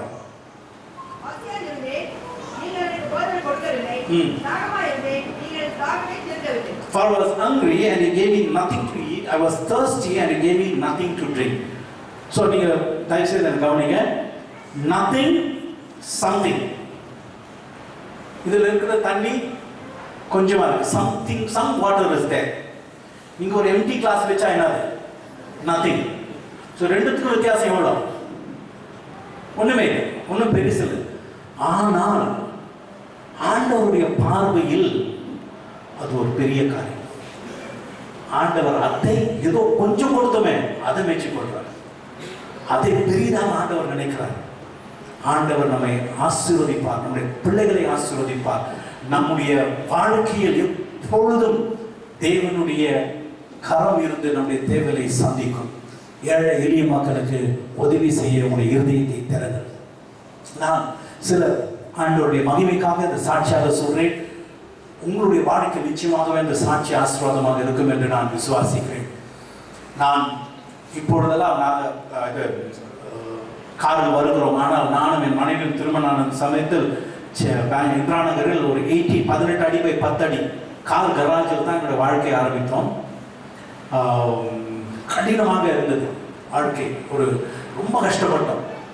ஸ்கூட்டர் ஆட்டோ ₹1.80 கொடுத்து ஆட்டோவில் போக முடியாது. அப்போது மினிமம் ₹1.80. நான் பெங்களூர் வரும்போது, சென்னையிலேருந்து வரும்பொழுது, நீங்கள் குடியேறும் பொழுது அது கொடுத்து போக முடியாது. அதுக்கு பதிலாக நடப்போம், இல்லாட்டி பஸ்ஸில் நடந்து போய் பஸ்ஸில் எடுப்போம். அந்த காலத்தில் பெங்களூரில் இப்போ இருக்கிற பஸ் மாதிரி இல்லை. சில பழைய ஜனங்களுக்குலாம் தெரியும் பெங்களூர் கூட கஷ்டமாக இருந்தது. ஆனால் ஆண்டவர் படிப்படியாக ஆசீர்வதித்தார். வேறு நல்ல வேலையை தந்தார், ஞானத்தை தந்தார், பணத்தை எப்படி கையாள வேண்டும் என்று. அது மாத்திரமல்ல, ஆண்டவருக்காக எப்படி கொடுப்பது என்றும் எனக்கு கற்றுக் கொடுத்தார். அதோடு கூட நின்று கொண்டிருந்தேன். ஆண்டவருக்கு கொடுப்பேன், காணிக்கை போடு, தசமபாகம் காணிக்கை போடுவேன். ஒரு 5-6 வருடத்துக்கு முன்பாக ஆவியானவர் எனக்கு ஒரு காரியத்தை உணர்த்தினார். நான் என்னுடைய சபையில் உதவி போதகராக இருக்கும்போது அநேக ஏழை மக்கள் வருவார்கள், எளிய மக்கள் வருவார்கள், தேவையுள்ள மக்கள் வருவார்கள். அவங்களுடைய காரியங்களை பார்க்கும் பொழுது, அவங்க தேவையை கேட்கும் பொழுது எனக்கு உதவி செய்யணும் தோணும். ஆனால் நான் செய்ய மாட்டேன். சர்ச்சில் போய் கேளுங்கன்னு சொல்லி ஒரு நாள் ஆண்டவர் உணர்த்துறேன். உனக்கு இருக்கிறது, உனக்கிட்ட இருக்கிறது நீ கொடு. கொஞ்சம் நான் ஜாஸ்தி ஒன்றும் இல்லை. ஒரு வேளை ஸ்கூல் சாக்ஸ் வாங்கி தருவேன், ஷூஸ் வாங்கி தருவேன், புக்ஸு, யூனிஃபார்ம் கொஞ்சம், இல்லாட்டி ஃபீஸுக்கு கொஞ்சம், இல்லாட்டி கொஞ்சம் கொஞ்சம் காரியங்கள் அவங்களுக்கு ஸ்கூலுக்காக பிள்ளைகளுக்கு உதவி செய்வேன். அந்த ஜனங்கள் எல்லாம் நிச்சயமாக அவர்களை ஆசீர்வதித்தார்கள். நீ நல்லா இருப்ப, அவங்களுடைய பிள்ளைங்க நல்லா இருப்பான்னு ஆசீர்வதித்தார்கள். எனக்கு அதனுடைய வார்த்தை எனக்கு புரியவே இல்லை. உண்மையான சொல்றேன், எனக்கு புரியவே இல்லை. நாட்கள் கடந்துனேன். என்னுடைய பெரிய மகன் அஜித், அவன் சென்னையில் சென்னை மெட்ராஸ் யூனிவர்சிட்டி பல்கலைக்கழகத்தில் எம்எஸ்சி மாலிகுலர் பயாலஜியில் அவன் கோல்டு மெடலிஸ்டாக அவன் வந்தான். அது மாத்திரமல்ல, அவனுக்கு Singapore national university of Singapore full scholarship with full stipend அவனுக்கு கொடுக்கும்படி ஆண்டவர் அவனுக்கு உதவி செய்தார். அவனுடைய மொத்த மதிப்பு கிட்டத்தட்ட 1 கோடிக்கு மேலே இருக்கும். ஆனால் என்னால் அதில் 1 லட்சம் கூட கொடுக்க முடியாது. ஆனால் ஆண்டவர் அதை செய்தார். 2வது மகன், அதை நான் தொடர்ச்சியாக அதை ஆண்டவர் போன வருடம் 2014 வருடம் ஜனவரி மாதம் ஆண்டவர் என்னோடு பேசி நீ கொடுப்பதை இன்னும் இன்க்ரீஸ் பண்ண என்று ஆண்டவர் உணர்த்தினார். நான் அதன்படி நான் கொடுப்பதை டபுளாக இன்க்ரீஸ் பண்ணேன். அந்த மாதமே நான் பண்ணது பிப்ரவரி மாதம் தீர்மானித்தேன். பிப்ரவரி மாதத்திலே என்னுடைய மகன் இல்லை, மார்ச் மாதத்தில் என்னுடைய மகன் இளைய மகன் வந்து சொன்னான், டாடி எனக்கு அவன் இன்ஜினியரிங் பண்ணி கொண்டிருந்தான், ஓரல் ராபர்ட்ஸ் யூனிவர்சிட்டி யூஎஸ் ஓக்லஹோமாவில். அவன் சொன்னான், டாடி எனக்கு நல்ல ஸ்காலர்ஷிப்புடன் ஹானர் ஸ்டூடெண்ட்டாக என்னை தேர்ந்தெடுத்திருக்கிறாங்க, நான் அங்கே போக எனக்கு போக விருப்பமாக இருக்கிறது. ஆண்டவர் அற்புதமாக அவனை எடுத்து சென்றிருக்கார். அங்கே அது மாத்திரமில்ல, அவன் அங்கே காலேஜில் சாப்டனாக அமெரிக்கன் யூனிவர்சிட்டியில் ஸ்டூடெண்ட் சாப்டனாக அவனை அப்பாயிண்ட் பண்ணி அங்கே வைத்திருக்கார்கள். ஆண்டவர் உணர்த்தார், பிரேம் நீ சிறு சிறு காரியத்தை தான் நீ ஜனங்களுக்கு செய்தார், ஒன்றும் பெருசாக செய்த, ஆனால் நான் உண்மை உள்ள தேவன், பல மடங்கு உனக்கு கொடுத்தேன். ஆண்டவர் சொன்னார், எனக்கு நீ கொடுத்தவர்கள் யாரும் குறைந்து போனதே இல்லை, மற்றவர்களுக்கு கொடுத்தவர்கள் யாரும் குறைந்து போனதே இல்லை. நான் இது சாட்சியாக சொல்றேன், உங்களை உற்சாகப்படுத்தும்படி சொல்றேன். என்னுடைய வாழ்க்கை மூலியமாக நான் சொல்றேன், என்னுடைய அட்வைஸ் மூலியமாக பண பிரச்சனையில் இருந்த அநேக ஜனங்கள் ஆண்டவர் அவர்களுக்கு விடுதலை தந்திருக்கிறார். ஆண்டோட வசனத்திலிருந்து எடுத்து போதிக்கு இப்படித்தான் நீங்க பணத்தை செய்யணும்னு சொன்னா, இப்படித்தான் கொடுக்கணும்னு சொல்லி யாரெல்லாம் கேட்டார்களோ ஆண்டவர் அவர்களை ஆசீர்வதித்திருக்கிறார்.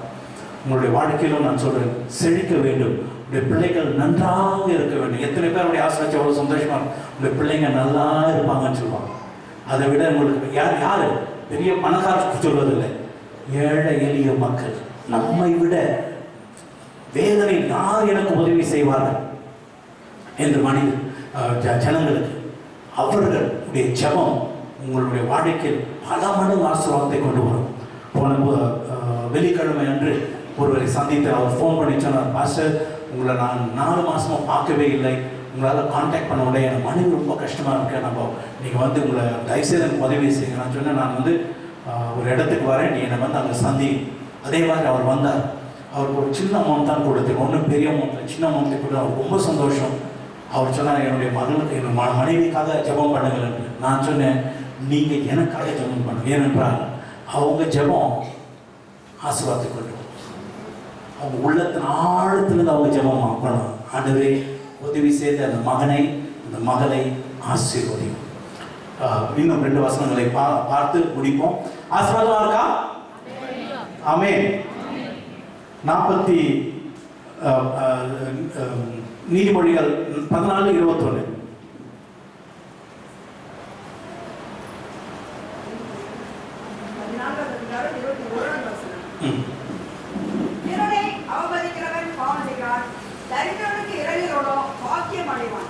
தரித்திரவனுக்கு இறங்குறவனோ பாக்கியம் அடைவான். You will be blessed என்று ஆங்கிலத்தில் those who climb down for the needy. இன்னொரு வசனம் நீதிமொழிகள் 11:25.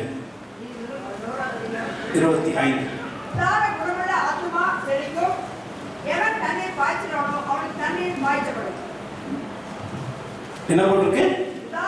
உதார குணமுள்ள ஆத்துமா அந்த வாழ்க்கை செழிக்கும். செழிப்பு நம்ம கிறிஸ்துவோடைய வாழ்க்கையில் இல்லை. என்னத்துக்குன்னா எப்ப பார்த்தாலும் நம்மையே பார்த்துக்கணும், நான் அதை விட்டு விட்டு மற்றவர் பிறர் என்று பார்க்கும் பொழுது நாம் செழிப்போம். கொஞ்சம் அந்த பெர்மிஷன் கொடுத்தாங்க, இன்னொரு நாள் வந்தேன்னா நான் அதை டீச் பண்ணுறேன். நீங்கள் கொஞ்சம் விதைத்தால் அவ்வளோதான் அறுவடை செய்வீங்க. அதிகமாக விதைக்கும் போது அதிகம். நான் சொல்கிறேன், பெற்றுக்கொள்ள வேண்டும் என்று கொடுக்க வேண்டும், அது தவறு. புரியுதா? பெற்றுக்கொள்வேன், இது கொடுத்தா பெற்றுக்கொள்வேன் என்று கொடுக்க வேண்டும். ஆண்டவரே நீர் கொடுக்க சொல்லியிருக்கிறீர், ஆகவே எனக்கு உதவி செய்யும் என்று சொல்லுங்கள். ஆண்டவர் இன்னும் 2 வசனங்களை கொடுத்து முடிக்கிறேன். சங்கீதம் 41:1-3 வாசிப்போம். 1-3 எல்லா இடங்கள் ஆயிடுச்சு. முக்கியமான வசனம், உங்களுடைய வாழ்க்கையை அப்படியே மாற்றக்கூடிய வசனம்.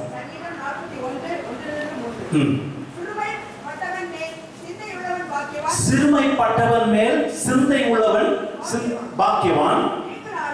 தீங்கு யாருக்கு தீங்கு நாளில், அந்த சிறுமைப்பட்டவன் நமக்கு தீங்கு நாளில் கர்த்தர் நம்மை விடுவிப்பார். கர்த்தர் நம்மை விடுவித்து நம்மை பாதுகாத்து அவனை உயிரோட வைப்பார். பூமியில் அவர் பாக்கியவானாய் இருப்பான். அவன் சத்துருக்களின் இஷ்டத்திற்கு நீர் அவனை ஒப்புக்கொடீர். ஓகே, படுக்கையின் மேல் வியாதியாய் கிடக்கிற அவனை படுக்கையின் மேல் வியாதியாய் கிடக்கிற அவனை கர்த்தர் தாங்குவார். அவனுடைய வியாதியிலே But even Bangalore உள்ள the best of the hospitals, best of the doctors, best medicine கூட இந்த ட்ரீட்மெண்ட் கொடுக்க முடியாது. நான் சொல்ல அவனுடைய வசனத்தை தான் கொடுத்திருக்கிறேன். தரித்திரவனுக்கு இறங்குறவன் ஆண்டவர் சொல்றார், இதெல்லாம் விதத்தில் ஆசீர்வதிப்பேன். அவனுக்கு படுக்கையில் இருக்கும்போது அவன் போய் வீட்டா டாக்டர் ஹாஸ்பிட்டல் மெடிசின்ஸ்க்கு ஸ்பெண்ட் பண்ண மாட்டான். நான் அவன் படுக்கையை மாற்றி போடுவேன். இந்த ட்ரீட்மெண்ட் யாருக்கு தேவையில்லை சொல்லுங்க? யாருக்காவது வேண்டாமா? யாருக்கும் வேண்டாமா? எல்லாருக்கும் வேணும். ஆண்டவருடைய ட்ரீட்மெண்ட் நம்ம எல்லோருக்கும் தேவை. ஆண்டவர் கொடுப்பார். இன்னொரு ஒரே ஒரு சங்கீதத்தை வாசித்து முடிப்போம். ஒரே ஒரு வசனம், 37ஆம் அதிகாரம் 26ஆம் வசனம்.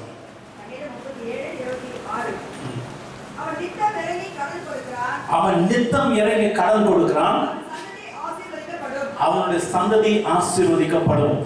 இந்த வசனம் கடன் கொடுக்கிறான்னு ஏதோ வட்டி கொடுப்பதில்லை. ஒன்றும் சொல்லாதீங்க யாரும், இது வந்து வட்டிக்கு கொடுக்க போட்டிருக்கு, வட்டிக்கு கொடுக்குறான். அந்த வட்டி விஷயம் பற்றி பேசல. ஜனங்களுக்கு கொடுப்பது, ஏழை மக்களுக்கு கொடுப்பது, அவனுடைய சந்ததி ஆசீர்வதிக்கப்படும். அவனுடைய சந்ததி ஆசீர்வாதம், அதாவது his generations will be blessed. பிள்ளைகள் மாத்திர children generations will be blessed என்று போட்டிருக்கு. ஆண்டவர் நம்மை ஆசீர்வதிப்பாராக. அழைக்கப்பட்ட அழைப்புக்கு பாத்திரமாக நடப்பது முதலாவது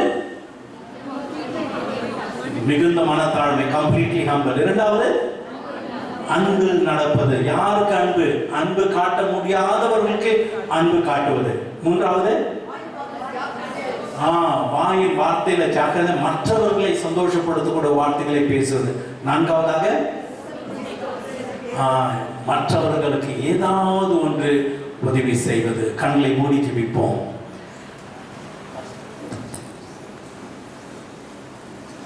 Thank you Father, thank you Lord, thank you Savior.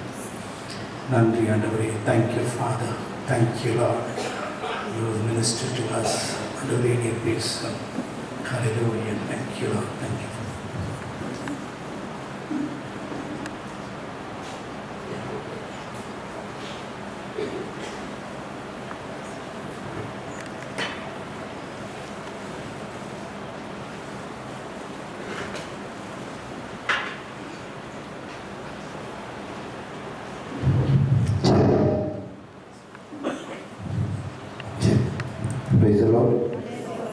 எவ்வளவு பேர் சந்தோஷமா இருக்கீங்க இந்த காலை வேளையில? ஆமென். Praise the lord. நம்முடைய gate of heaven ministry full gospel tabernacle சார்பில் பாஸ்டர் பிரேம் அவர்களையும் அன்பு சகோதரி சிந்தியா அவர்களையும் வாழ்த்துக்கிறோம். Price the Lord. இந்த நாளில் நாம் கேட்ட தேவ செய்தி எபேசியர் 4ஆம் அதிகாரம் 1 வசனத்தில் நாம் பார்க்கிற பொழுது, அப்போஸ்தலனாகிய பவுல் எபேசு சபைக்கு எழுதுகிற நிருபம். நீங்க 3ஆம் அதிகாரம் 1 வசனத்தை வாசிக்கும் பொழுது இதற்குள்ள இருக்கிற ரகசியத்தை நாம் பார்க்கிறோம். 4:1 வாசியுங்கள்.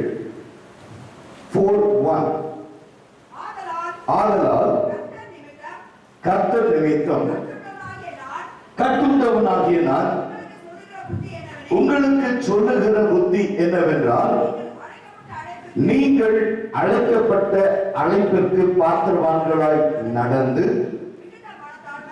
மிகுந்த மனத்தாழ்மையும் சாந்தமும் நீடிய பொறுமையும் உடையவர்களாய் 3:1 வாசி. 3:1 இது நிமித்தம் பவுலாகிய நான் புற ஜாதியாராய் இருக்கிற உங்கள் பொருட்டு கிறிஸ்து இயேசுவின் நிமித்தம் கட்டுண்டவனாக இருக்கிறேன். இந்த வார்த்தை நாம் பார்க்கிற பொழுது 4ஆம் அதிகாரம் 1 வசனமும் 3ஆம் அதிகாரம் 1 வசனமும் அடுத்த ஒரு காரியம் பாருங்க.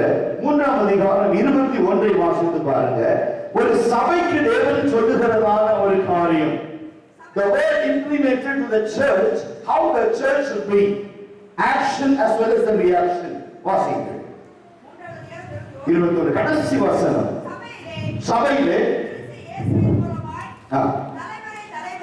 கிறிஸ்து இயேசுவின் மூலமாய் தலைமுறை தலைமுறைக்கும் சதா காலங்களிலேயும், அதாவது இந்த காரியம் எங்கே நடைபெற வேண்டும், இந்த காரியம் எங்கே தேவன் செயல்படுத்த விரும்புகிறார், இது சபைக்குள் முதலாவது தொடங்க வேண்டும். நீங்கள் பொறுமை உள்ளவர்களாய், மனத்தாழ்மை உள்ளவர்களாய், அன்புல கட்டப்பட்டவர்களாய், ஒருவர் தாங்குகிறவர்களாய், மற்றவர்கள் குறைவில நீங்கள் உதவி செய்கிறவர்களாய் காணப்பட வேண்டிய முதல் காரியம், கிறிஸ்து உன்னை சபையாய் கட்டியிருக்கிறார். நீ சபைக்குள் நடக்க வேண்டிய விதமாவது, இந்த காரியத்தில் தேவனாகிய கர்த்தர் திட்டமும் தெளிவுமாய் உன்னை தேவன் வழிநடத்தி கொண்டிருக்கிறார். பிலிப்பியர் முதல் அதிகாரம் 27 திருப்பிக் கொடுங்க. Book of Philippians chapter 1 verse 27. நான் வந்து உங்களை கண்டாலும் நான் வராமல் இருந்தாலும் நீங்கள் ஒரே ஆவியிலே உறுதியாய் நின்று ஒரே ஆத்துமாவிலே சுவிசேஷத்தின் விசேஷத்திற்காக மருளாதிருக்கிறீர்கள் என்று உங்களை குறித்து நான் கேள்விப்படும்படி எவ்விதத்திலும் நீங்கள் கிறிஸ்துவின் சுவிசேஷத்திற்கு பாத்திரராய் மாத்திரம் நடந்து கொள்ளுங்கள். நீங்கள் நடக்க வேண்டிய விதம் கிறிஸ்துவின் சுவிசேஷத்திற்காய் மாத்திரம் நடக்க வேண்டிய பிரகாரமாய் நடந்து கொள்ளுங்கள். இந்த மனத்தாழ்மை எங்கே இருக்கிறது? முதலாவது கிறிஸ்துவ சபைக்குள்ளாக ஒரு கிறிஸ்தவர்கள், we should practice in Christian life, in everyday's life, we should be model as Christ did 2000 years ago. 2000 ஆண்டுகளுக்கு முன்பு கிறிஸ்து இந்த காலத்தில் எதை செய்தாரோ அதை கிறிஸ்துவ சபைகளில் சுவிசேஷத்திற்கு ஏற்றவர்களாய் சுவிசேஷம் கற்றுக் கொடுக்கிறது போல நீங்கள் அதை செய்வதற்கு மிகுந்த ஜாக்கிரதையாய் இருக்க வேண்டும். இந்த 3:21 சொல்லி முடித்த பிறகுதான் 4:1 சொல்லுகிறார்.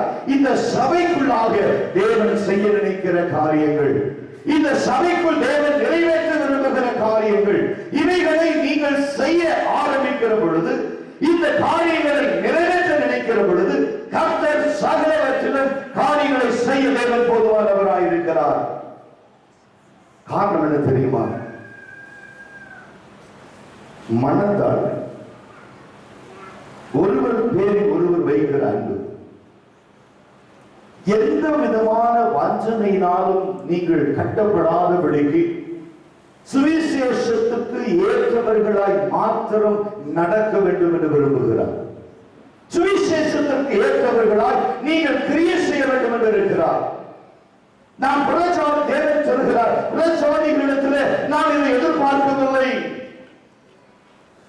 அந்நியர்களுக்குள் நான் இதை எதிர்பார்க்கவில்லை, உலகத்தும் ஜனங்களிடத்தில் அன்பை எதிர்பார்க்கவில்லை. ஆனால் கிறிஸ்துவ சபையில் இந்த அன்பு வெளிப்பட வேண்டுமே, கிறிஸ்துவ சபையில் இந்த அன்பு காணப்பட வேண்டுமே, கிறிஸ்துவ சபையில் இந்த அன்பு வெளிப்பட வேண்டுமே. ஆகையால் இந்த வேதம் சொல்லுகிறது, கொலோசியர் முதல் அதிகாரம் 10ஆம் வசனத்தை எடுத்துக் கொள்ளுங்கள். Book of Colossians chapter 1:10. சகலவித நற்கிரியைகளும் ஆகிய கனிகளை தந்து, இந்த கனிக்குள்ள எல்லாமே வந்துருச்சு. அன்பு, சாந்தம், இச்சை, அடக்கம், பொறுமை, தயவு எல்லாம் அதுக்குள்ள வந்துருச்சு. நீங்க மற்றதை தேடி போக வேண்டிய அவசியம் இல்லை. ஆண்டவரே எனக்கு மனத்தாழ்மை வேணும், நான் என்ன செய்யணும், எனக்கு பொறுமை வேணும், என்ன செய்ய வேண்டும், மற்றவர்கள் உதவி செய்யணும், என்ன செய்யணும், மற்றவர்கள் குறைவிலே நான் நிறைவை காண்பிக்க வேண்டும், என்ன செய்ய வேண்டும் என்று நீ நினைக்க வேண்டிய அவசியம் இல்லை. இவைகள் எல்லாம் ஆவியின் கனிகளுக்குள் இருக்கிறது. But everything inbuilt in biblical terms. If you believe the word of God, if you believe Christ, you implement Christian life into all those facts, it will be perfectly given to you, my dear brothers and sisters. உனக்குள் இதை என் தேவன் நிறைவேற்றிக் கொண்டிருக்கிறார். உனக்குள் தேவன் இதை செய்து கொண்டிருக்கிறார். திரும்ப வாசித்து பாருங்க, கொலோசியர் 1:10. நல்லா சொல்ற பாருங்க.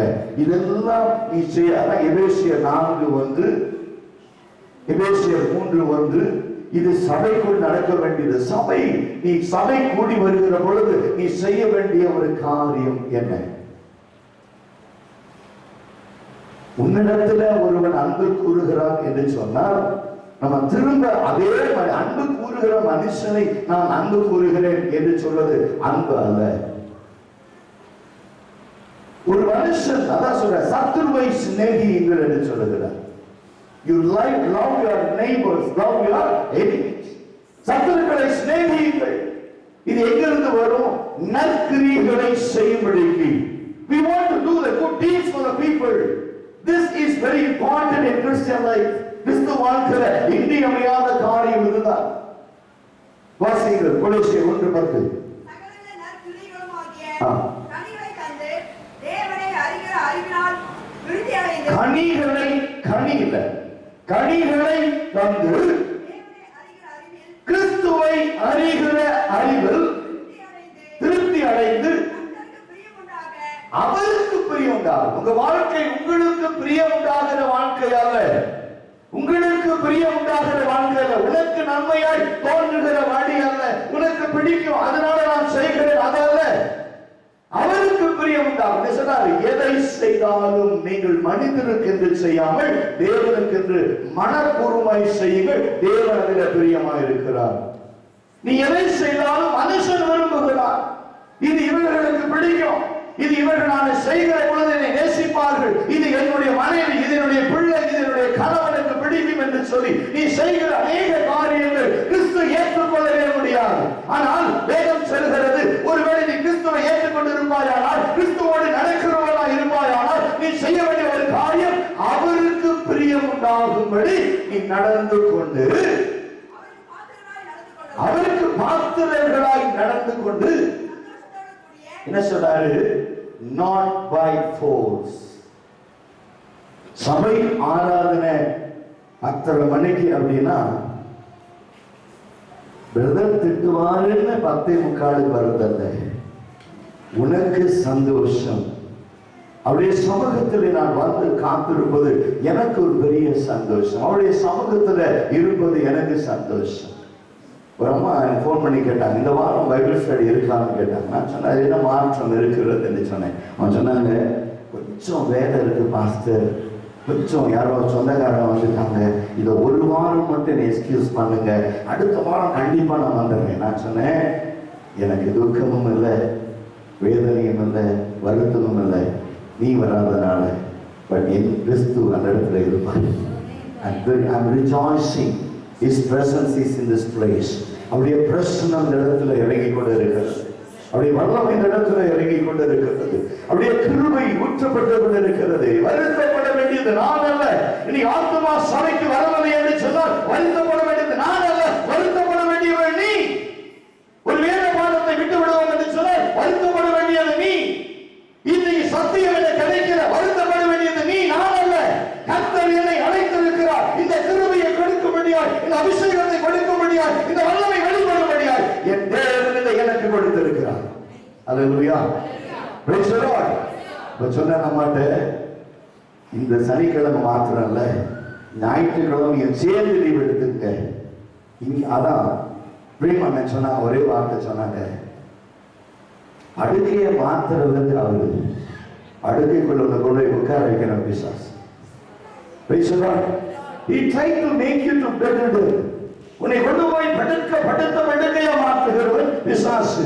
ஏன்னா அவனுக்கு தெரியும் எந்த இடத்துல வல்லமை இருக்கிறது. எத்தனை ஊழியக்காரங்க செபித்தாலும் சரி, எத்தனை தேவ மனிதர்கள் வந்து உனக்கு நன்மை செய்ய நினைத்தாலும் சரி, கர்த்தர் உனக்கு உதவி செய்யாவிட்டால் எந்த காரியமும் வாழ்க்கையில நிலைவரவே முடியாது. இதை மாத்திரம் புரிந்து கொள்ளுங்க. அப்போ உனக்கு சந்தோஷம் என்று சொல்கிற காரியம் தேவனுடைய பிரசன்னம் இல்லாமல் வேறு காரியங்கள் அல்ல. Really we are enjoying his presence, nothing else. உலகத்துல என்ன பார்த்து கேட்டாங்கன்னா விலை உயர்ந்த ஒரு காரியத்தை சொல்லுங்க அப்படின்னா என் இயேசுவை தவிர என்னால யாரையும் சொல்ல முடியாது.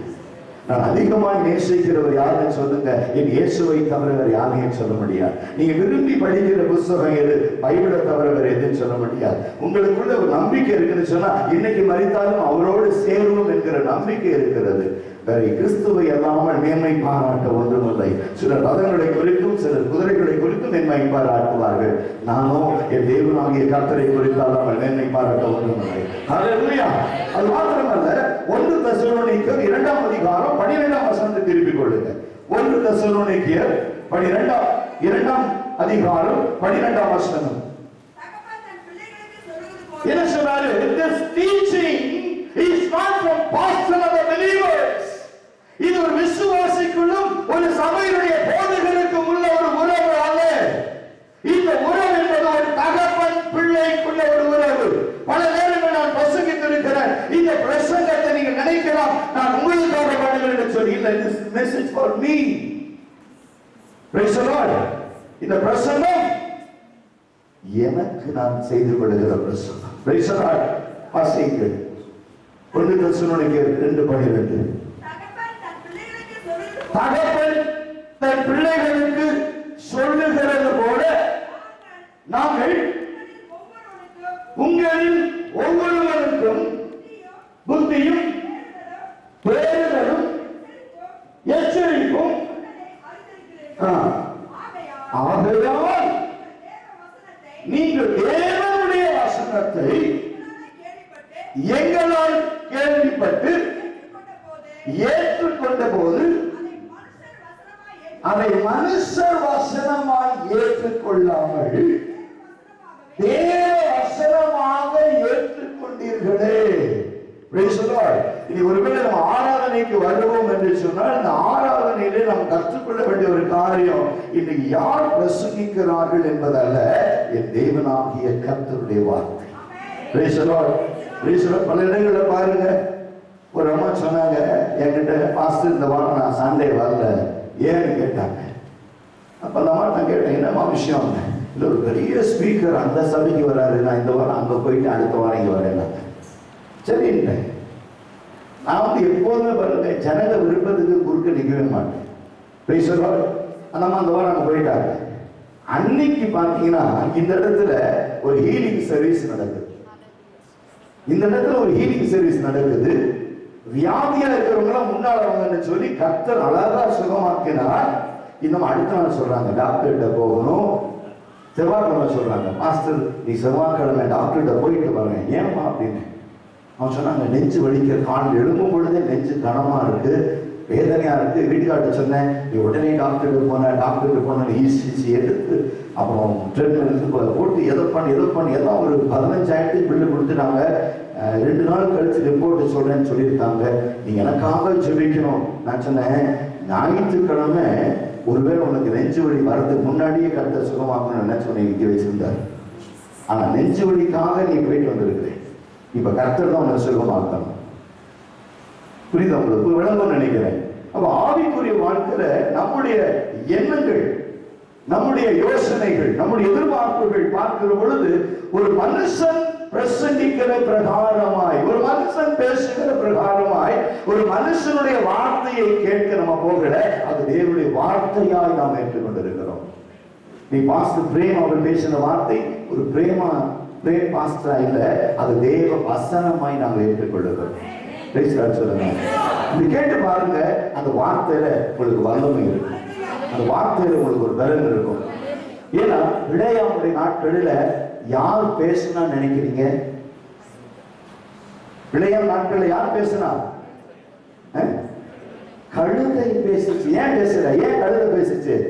பேச வேண்டிய ஆள் பேசல. பேசுற சொல்லுங்க, பேச வேண்டிய ஆள் பேசல. கர்த்தர் கழுதையை வச்சு பேச வைப்பார். ஆனா என்ன நடக்குது பாருங்க, இவன் பார்க்க முடியாத ஒரு தரிசனத்தை ஒரு கழுதை பார்க்கிறது. இந்த கழுதை பாருங்க பயந்து நடுங்கி செவுத்தோட உரசிக்கிட்டு போதும். அவன் அந்த கழுதை பார்த்து கேட்கிறான், நீ என்னுடைய காலை இவ்வளவாய் செவுத்தோடு நசுக்கி சேதப்படுத்தின. இந்த கழுதை சொல்லு, உனக்கு என்னையா தெரியும்? முன்னால பாரு உருவிய பட்டயத்தோட சூழல் நின்றுட்டு தான். நான் தரிசனம் பார்க்கலன்னா நான் உட்கார்ந்துட்டு போற கழுதை பார்ப்போம். சொல்லுங்க, ஹல்லேலூயா. அப்ப இனி உனக்கு தேவன் கொடுத்த, தேவன் உனக்கு அளித்த கிருபையை நீ இழந்து விடாதபடிக்கு நீ ஜாக்கிரதையா இருக்க வேண்டும் என்று தேவன் உனக்கு எச்சரிக்கை கொடுக்கிறார். ஹல்லேலூயா.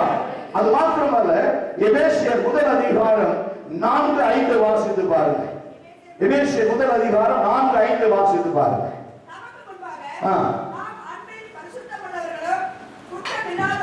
அவருக்கு முன்பு அன்பில் பரிசுத்தம் உள்ளவர்களாகவும் குற்றம் இல்லாதவர்களாகவும் இருப்பதற்கு அவர் உலக தோற்றத்துக்கு முன்னே எப்ப தெரிஞ்சுக்கிட்டார் உங்களை என்னையும்? இன்னைக்கு நேற்று இல்ல, உலக தோற்றத்துக்கு முன்னே. You are chosen by God before the earth created. உலகம் உண்டாவதற்காகவே உனக்கு இந்த சபை, உனக்கு இந்த ஊழியக்காரன், உனக்கு இந்த மனைவி, உனக்கு இந்த பிள்ளை என்று கர்த்தர் முன் குறிச்சிட்டார். Praise the Lord. அதை மாற்ற நினைக்காதே. Don't ever try to change this. இதுதான் உங்களுடைய வாழ்க்கை, இதுதான் உங்களுடைய வாழ்க்கை. ஒரு வாலிப பையனை குறித்து ஒரு பெண் கொடுக்க வந்தார்கள். சில ஆண்டுகள் முன்பு நம்ம பழைய பில்டிங்ல மேல பார்த்தீங்கன்னா அந்த இடத்துல ஒரு வாலிப பையன், நம்ம ஊழியத்தை சேர்ந்த ஒரு வாலிப பையன். சில நாட்கள் அவர் நல்ல விசுவாசத்தில் இருந்தார். அதுக்கப்புறம் அவர் சபைக்கு வருவதை விட்டுட்டாரு. ஒரு நாள் அவரை பார்க்கும் பொழுது ஒரு தவறான இடத்துல அந்த மனிதனை நான் நின்று கொண்டிருப்பதை பார்த்து கொண்டேன். அதுக்கு பிறகு நான் மனசுல வச்சுக்கிட்டேன், சரி இவர் சபையை விட்டு பின்வாங்கினதுனால இந்த ஒரு மோசமான நிலைமையில் இருக்கிறார் என்று நினைத்து கொண்டேன். அதை பார்த்து சில மணி நேரங்களுக்குள்ள ஒரு போன் கால் வருது. நீங்க பாஸ்டர் ரவி டேனியல் இருக்கிறாங்க? ஆமான்னு சொன்னேன். இல்லை, என்னுடைய மகளை இந்த பையனை கொடுக்கலான்னு இருக்கேன். அவருடைய பயோடேட்டால gate of heaven ministry full gospel tabernacle இருக்கிறது, பாஸ்டர் ரவி டேனியல் இருக்கிறது, உங்க போன் நம்பர் இருக்கு. இந்த பையன் எப்படி அப்படின்னு கேட்கிறாங்க. அப்பதான் 1 மணி நேரம் முன்னாடி அந்த பையனை நான் பார்க்க ஒரு தவறான நடத்துனேன். மறைக்கவும் இல்லை, ஒழிக்கவும் இல்லை, உள்ளபடி சொன்னேன். சில ஆண்டுகள் முன்பு ஒரு வாலிப ஐக்கியத்துல நல்லா வளர்ந்த பையன், ரொம்ப பிடித்தமான பையன், சில மாதங்களாய் அவன் சபைக்கு வருவதை நிறுத்திவிட்டான். ஒரு தவறான இடத்துல நான் 1 மணி நேரத்துக்கு முன்னாடி பார்த்தேன். அந்த பெண்ணை கொடுக்கணுமா கொடுக்க வேண்டாமாங்கிறத நீங்க தீர்மானம் பண்ணுங்கன்னு சொல்லிட்டு அந்த திருமணம் நின்று போயிட்டு அந்த ஐயா அவர் என்ன போன் பண்ணி என்னை பார்த்து சொன்னாரு, நல்ல வேளை கடவுளை போல வந்து என் பிள்ளை மகளை காப்பாத்திட்டீங்க. என் மகளுக்கு வேறு இடத்துல திருமணம் ஒழுங்கா இருக்கிறது. I want to witness about you what you committed in the church. நீ சபைக்குள் நீ செய்கிற காரியம், கிறிஸ்துவுக்குள் நீ நடந்து கொண்டிருக்கிற விதம், மற்ற விசுவாசிகளோடு இருக்கிற விதம். I cannot give a false statement against you, but I cannot give you whatever you are. But whatever God insists, the Holy Spirit insists, I will tell the people. This is what the witness given by the pastors as well as the Holy Spirit about you in this church. இந்த சபையை குறித்தும், இந்த ஊழியரை குறித்தும், இந்த விசுவாசியை குறித்தும் நான் அல்ல, உங்களை குறித்து, என்னை குறித்து ஆவியானவர் சாட்சி கொடுக்கிறார். ஹல்லேலூயா. எபேசியர் 1:11 வாசியுங்கள். 1:11. கிறிஸ்துவின் மேல் என்ன சொல்லு பாருங்க. கிறிஸ்துவின் மேல முன்னால எப்படி இருந்தீங்க? நம்பிக்கையாய் இருந்த நாங்கள் அவருடைய மகிமைக்கு புகழ்ச்சியாய் இருக்கும்படிக்கு தமது சித்தத்தின் ஆலோசனைக்கு தக்கதாக எல்லாவற்றையும் நடப்பிக்கிற அவருடைய தீர்மானத்தின்படி நாங்கள் முன்குறிக்கப்பட்டு கிறிஸ்துவுக்குள் அவருடைய சுதந்திரமாகும்படி தெரிந்து கொள்ளப்பட்டோம். Praise the Lord. We are chosen by God. 3ஆம் அதிகாரம் 11 வாசித்து பாருங்க. எபேசியர் 3:11.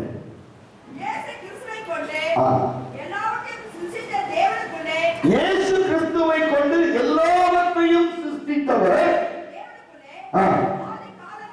அநாதி காலங்கள் முதல் மறைந்திருந்த ரகசியத்தை குறித்து, அந்த ரகசியத்தின் ஐக்கியம் இன்னதென்று எல்லாருக்கும் வெளிப்படையாக காண்பிப்பதற்கு இந்த கிருபை எனக்கு அளிக்கப்பட்டிருக்கிறது. இந்த கிருபை சாந்தம், பொறுமை, மனத்தாழ்மை, வாயின் வார்த்தை, பிறர் குறைவில் அவர்களை சந்திப்பது. இதுதான் அதை நம்ம காண்பிக்கிறார். எபேசியர் 4ஆம் அதிகாரம் 1 தொடங்கி 4 வரைக்கும் பாஸ்டர் பிரேம் அவர்கள் சொல்லிவிட்டாங்க. 4 பாயிண்ட். அந்த நாளும் மறைமுகமாய் அல்ல, வெளிப்படையாய் சபைக்கு தேவன் காண்பித்துக் கொண்டிருக்கிறார். கலாத்தியர் 6ஆம் அதிகாரம் 10ஆம் வசனத்தை எடுத்துக்கொள்ளுங்க. Book of Galatians chapter 6 verses 10. ஆகையால் அந்த முடிவு, கன்க்ளூஷன். ஆகையால் நமக்கு கிடைக்கும் சமயத்திற்கு தக்கதாக யாவருக்கும் விசேஷமாக விசுவாச குடும்பத்திற்கு நன்மை செய்ய கடமை. எங்க ஆரம்பிக்கிறார் தெரியுமா? 3ஆம் அதிகாரம் 21 ஆரம்பிக்கிறாரு. பாருங்க, 3ஆம் அதிகாரம் 21 வாசிச்சு கலாத்தியர் 6:10 வாசிச்சு ரெண்டையும் கண்டினியூ பண்ணி முடிச்சு பாருங்க. சபையில எங்க ஆரம்பிக்கிறாரு? அவ சபைன்னு சொன்னா என்ன குடும்பம்?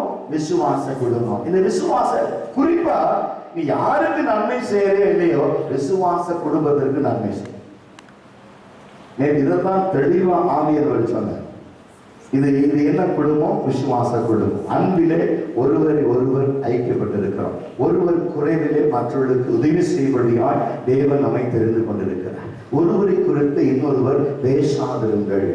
ஒருவர் குறைவா இருந்தாங்கன்னு சொன்னா நீ இங்கிருந்து எடுத்து அங்க கொடுக்காத. கம்யூனிஸ்டுக்கார மாதிரி நீ சம்பாதிச்சு உனக்கு முன்னாடி அதை கொடுக்கிறார்.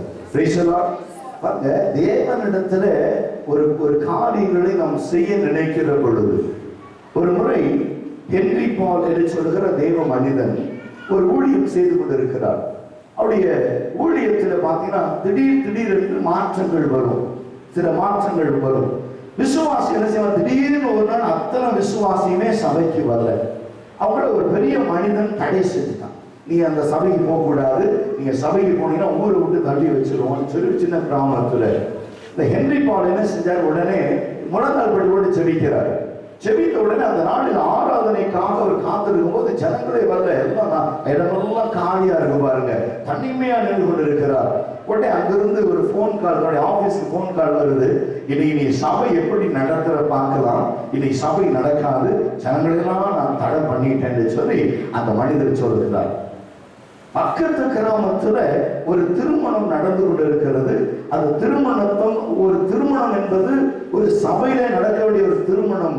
அந்த சபை போதகர் இல்லாததுனால என்ன செய்வோம் என்று அந்த ஜனங்க என்ன செய்யறாங்க? அலமோதி கொண்டு வருகிற பொழுது இந்த சபை ஒரு அழகான சபை திறந்து வச்சு எல்லாம் ஃபேன் எல்லாம் ஓடிக்கிட்டு இருக்கு, யாருமே இல்லை.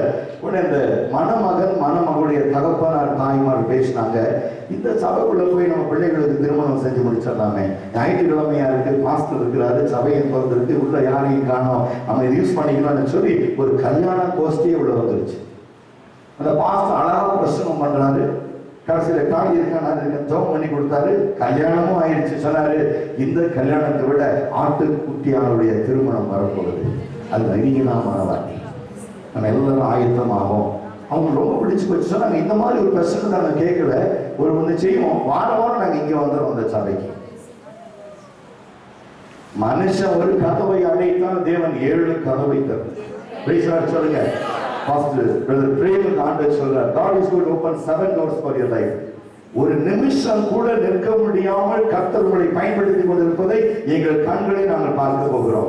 Praise the Lord. 1986ஆம் ஆண்டிலே உங்கள் வாழ்க்கையிலே அடைந்த ஒரு பெரிய நஷ்டம், 1992ல எல்லாம் இழந்து போனோம் என்று சொல்கிற ஒரு நிலைமை, 1996ஆம் ஆண்டில ஏற்பட்ட ஒரு சிறு நம்பிக்கை, 1998ல உங்கள் வாழ்க்கையில் வந்த நம்பிக்கை, எல்லாவற்றையும் கர்த்தர் தாறுமாறாக்கி மாற்றி கொண்டிருக்கிறார். இன்றைக்கு இந்த நாளிலே தேவன் தம்முடைய கிருபையை உங்கள் வாழ்க்கையில நிரூபிக்க போகிறார். எதற்காக தேவன் உங்களை தாயின் கருவற முன் குறித்து தெரிந்து கொண்டாரோ அந்த நாளிலே தேவனாகிய கர்த்தர் உங்களுக்கு கொடுத்த வாக்குத்தத்தங்களும் வாக்குகளும் நிறைவேறும்படியாய் இந்த நாளிலே கர்த்தர் உங்களை எடுத்து பயன்படுத்த போகிறார். இது புறச்சாதிகள் நடுவில் கிறிஸ்தவர்கள் மத்தியில ஊழியம் அல்ல. புறச்சாதிகள் உங்களை கொண்டு போய் தேவனுக்கு என்று பயன்படுத்துவார்கள். அந்த நாளிலே கர்த்தருடைய வசனம் விதைக்கப்படுகிற பொழுது அத்தனை பேரும் கர்த்தர் தெய்வம் என்று ஏற்றுக்கொள்வார்கள். இது சபை தேவனாகிய கர்த்தர் மூலமாய் உண்டாக்கப்படுகிறது என்பதை கர்த்தர் உங்களை கொண்டு நிரூபிக்க போகிறார். இந்த வார்த்தை கர்த்தர் glorious God. நான் ப்ரே பண்ணணும் பல வருஷத்துக்கு முன்னால சந்திக்கணும். ஒரு நாள் அவர்கிட்ட கேட்டேன், என்னுடைய சபைக்கு நீங்க வாங்க அப்படின்னு சொல்லி. அப்ப வந்து சபை நான் பாஸ்டர் கால் கிடையாது எனக்கு. இப்ப சொன்னாங்க, அபி என்னுடைய ஊழியம் உங்களுக்கு தெரியும், ஞாயிற்றுக்கிழமை தவிர மற்ற நாளில் நான் டைம்ல தான் வரேன்னு சொல்லி. ஆனால் அன்றைக்கு நான் தீர்மானித்தேன், ஞாயிற்றுக்கிழமை தான் உங்க ஊழியத்தை கர்த்தர் தொடங்க போகிறேன். You cannot give the leave for the Sunday service, but God is going to use you mightily, anointingly. The wonderful vessel of God is going to transform you. Not only you and your wife and children going to be ministered for God. The great door is going to be open for you. But every step you are acknowledging God, not any man. Every step you acknowledging God, but God gives you various countries and various places and various churches and various religious people. He is going to use you. More than a Christian friend. You have non-religious friends are more in this Bangalore. I tell you the revelation. More people are going to use you. Hindus and Muslims and all the ready is going to use you. Because God's plan is going to be fulfilled right now in the name of Jesus. People cannot stop your ministry. Because this day onwards, God's plan is going to be implemented in your life today onwards. Every step you will acknowledge God alone. தேவனை குறித்து மாத்திரம் நீங்கள் சாட்சி சொல்லுகிற பொழுது நீ கால் வைக்கிற இடத்திலெல்லாம் தேவனாகிய கர்த்தருடைய நாமம் மகிமைப்படும். கர்த்தருடைய வல்லமையான பாத்திரமாய் உன்னை எடுத்து பயன்படுத்த போகிறார். ஆரம்பத்தில் 2 அழைப்பை கர்த்தர் ஏற்கனவே கொடுத்து விட்டார். எஸ், 1993 வெளி தேசத்திலிருந்து வந்த ஒரு மனிதர் உங்களை பார்த்து சொன்ன ஒரு வார்த்தை. 2011 ஆண்டுல 2வது அழைப்பை கர்த்தர் உட்படுத்தார். நீங்க சொன்ன ஒரே ஒரு காரியம் தெரியுமா? I don't know what to do because of my family, because of my wife and children. I cannot take decision. I wait for the God's confirmation. You declare this word to that person who prophesied you. But all of a sudden the things happen. This is the work of the Holy Spirit, says the Lord Almighty. இது தேவனுடைய கிரியையாக இருக்கிறது. வாழ்க்கை குறித்து பயந்து கொண்டிருந்த உங்களுக்குள்ள அந்த பயத்தை எடுத்து மாற்றி, நான் உன்னை அழைத்தேன், நான் உன்னை தெரிந்து கொண்டேன், நான் உன்னை பயன்படுத்துவேன் என்று தேவனாகிய கர்த்தர் உங்களுக்கு வாக்கு பண்ணியிருக்கிறார். இந்த வாக்குத்தத்தங்கள் எல்லாம் தேவனால் அப்படியே நிறைவேறும். Thank you, Holy Spirit. Thank you, Holy Spirit. Thank you, Holy Spirit. பரிசுத்த ஆவியானவரே உமக்கு நன்றி. உம்முடைய ஊழியரை கொண்டு வந்ததை நோக்கம் நீ கொடுத்த ஊழியத்தை உறுதி செய்யும்படியாய் இந்த இடத்திற்கு பாஸ்டர் பிரேம் அவர்களையும் சகோதரி சிந்தியா அவர்களையும் இங்கு அழைத்து வந்திருக்கிறீர். நீ அழைத்த நோக்கத்தை நிறைவேற்றி விட்டீர். உமக்கு நன்றி. அந்த ஊழியம் வளர்கிறதை இந்த சபை பார்க்க வேண்டும். அந்த குடும்பம் ஆசீர்வதிக்கப்படுவதை இந்த சபை பார்க்க வேண்டும். தூதர்கள் பார்க்க வேண்டும். மற்ற ஊழியர்கள் பார்க்க வேண்டும். இது தேவ திட்டம் என்று உணர்ந்து கொள்ள வேண்டும். ஆண்டவரே, நீர் அப்படி செய்வதற்காக உமக்கு நன்றி. இயேசுவின் நாமத்தில் பிதாவே. Praise the Lord. According to the revelation as well as the message, pastor can come forward and have a small testimony. Please come. Here sisters can come. Both of first sister.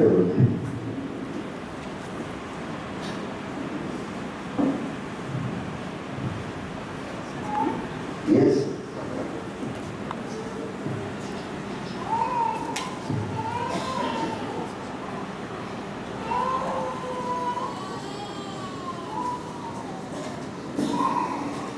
I want to praise and thank the Lord for all that He has done in our lives. Pastor பிரேமுக்கு சொன்னது போல கர்த்தர் என்னை வந்து என்னோட தாயின் கருவிலே அவர் இருந்து கொண்டார்.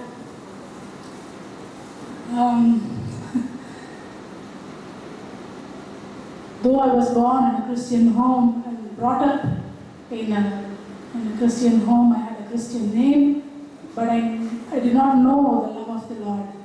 For the CSI Sabeke, I used to go regularly with my parents, and but the Lord touched me and changed my life in the year 1982.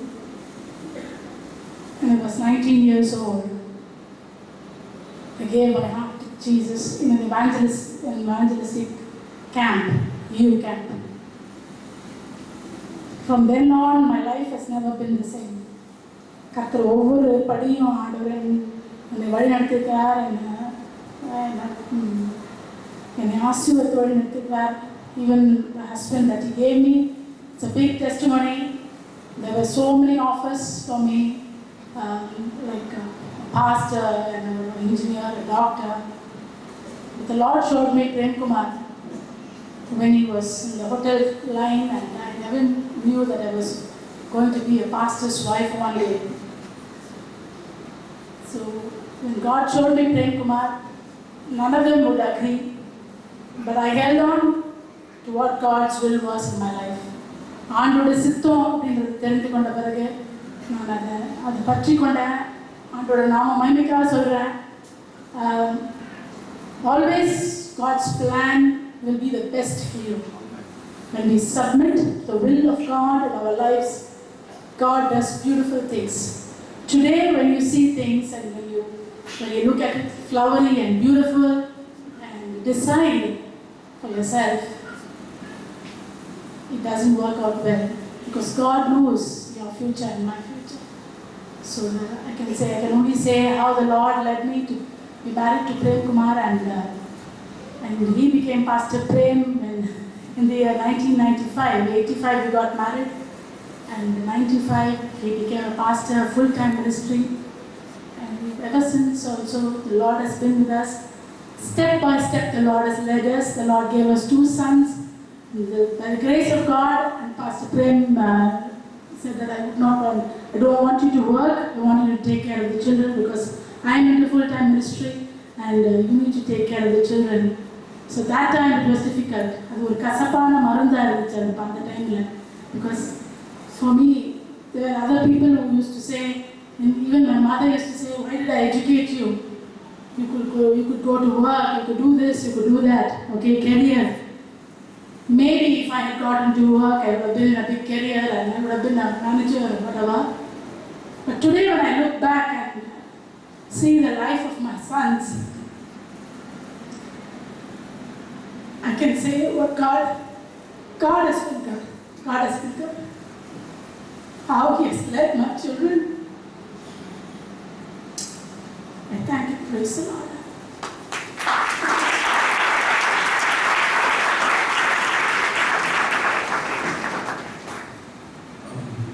Whatever Pastor was saying,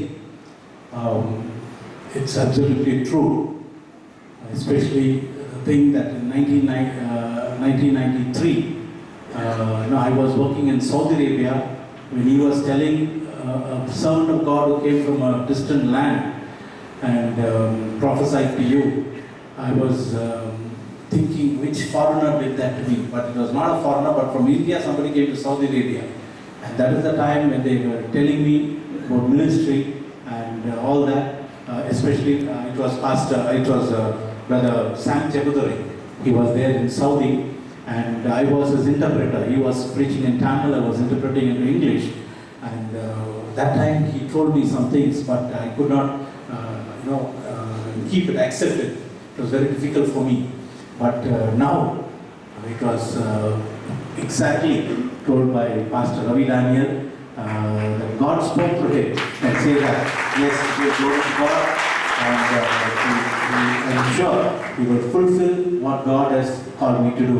There are some things that is in my heart, in my mind, which I pray night and day, and I'm asking God to help me to go in that path to do it.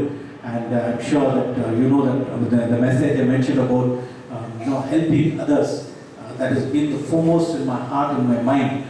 Somehow I always tell people, one day crores of rupees will come into my hand and go out. Not for me, for others. கோடிக்கணக்கான பணம் என் கையில் வரும், ஆனால் எனக்காக இல்லை, மற்றவங்களுக்காக வரும்னு சொல்லிட்டு எனக்கு தெரியும். So I'm praying that God will use me to be a blessing to others for the soul, for the mind, for the body, and for the needs of people. Spiritual needs as well as the physical needs, God will use me, and I'm sure whatever God told to Pastor is true. And I give glory to God and thank Pastor for taking the bold step to confess this before God. God bless you, Pastor.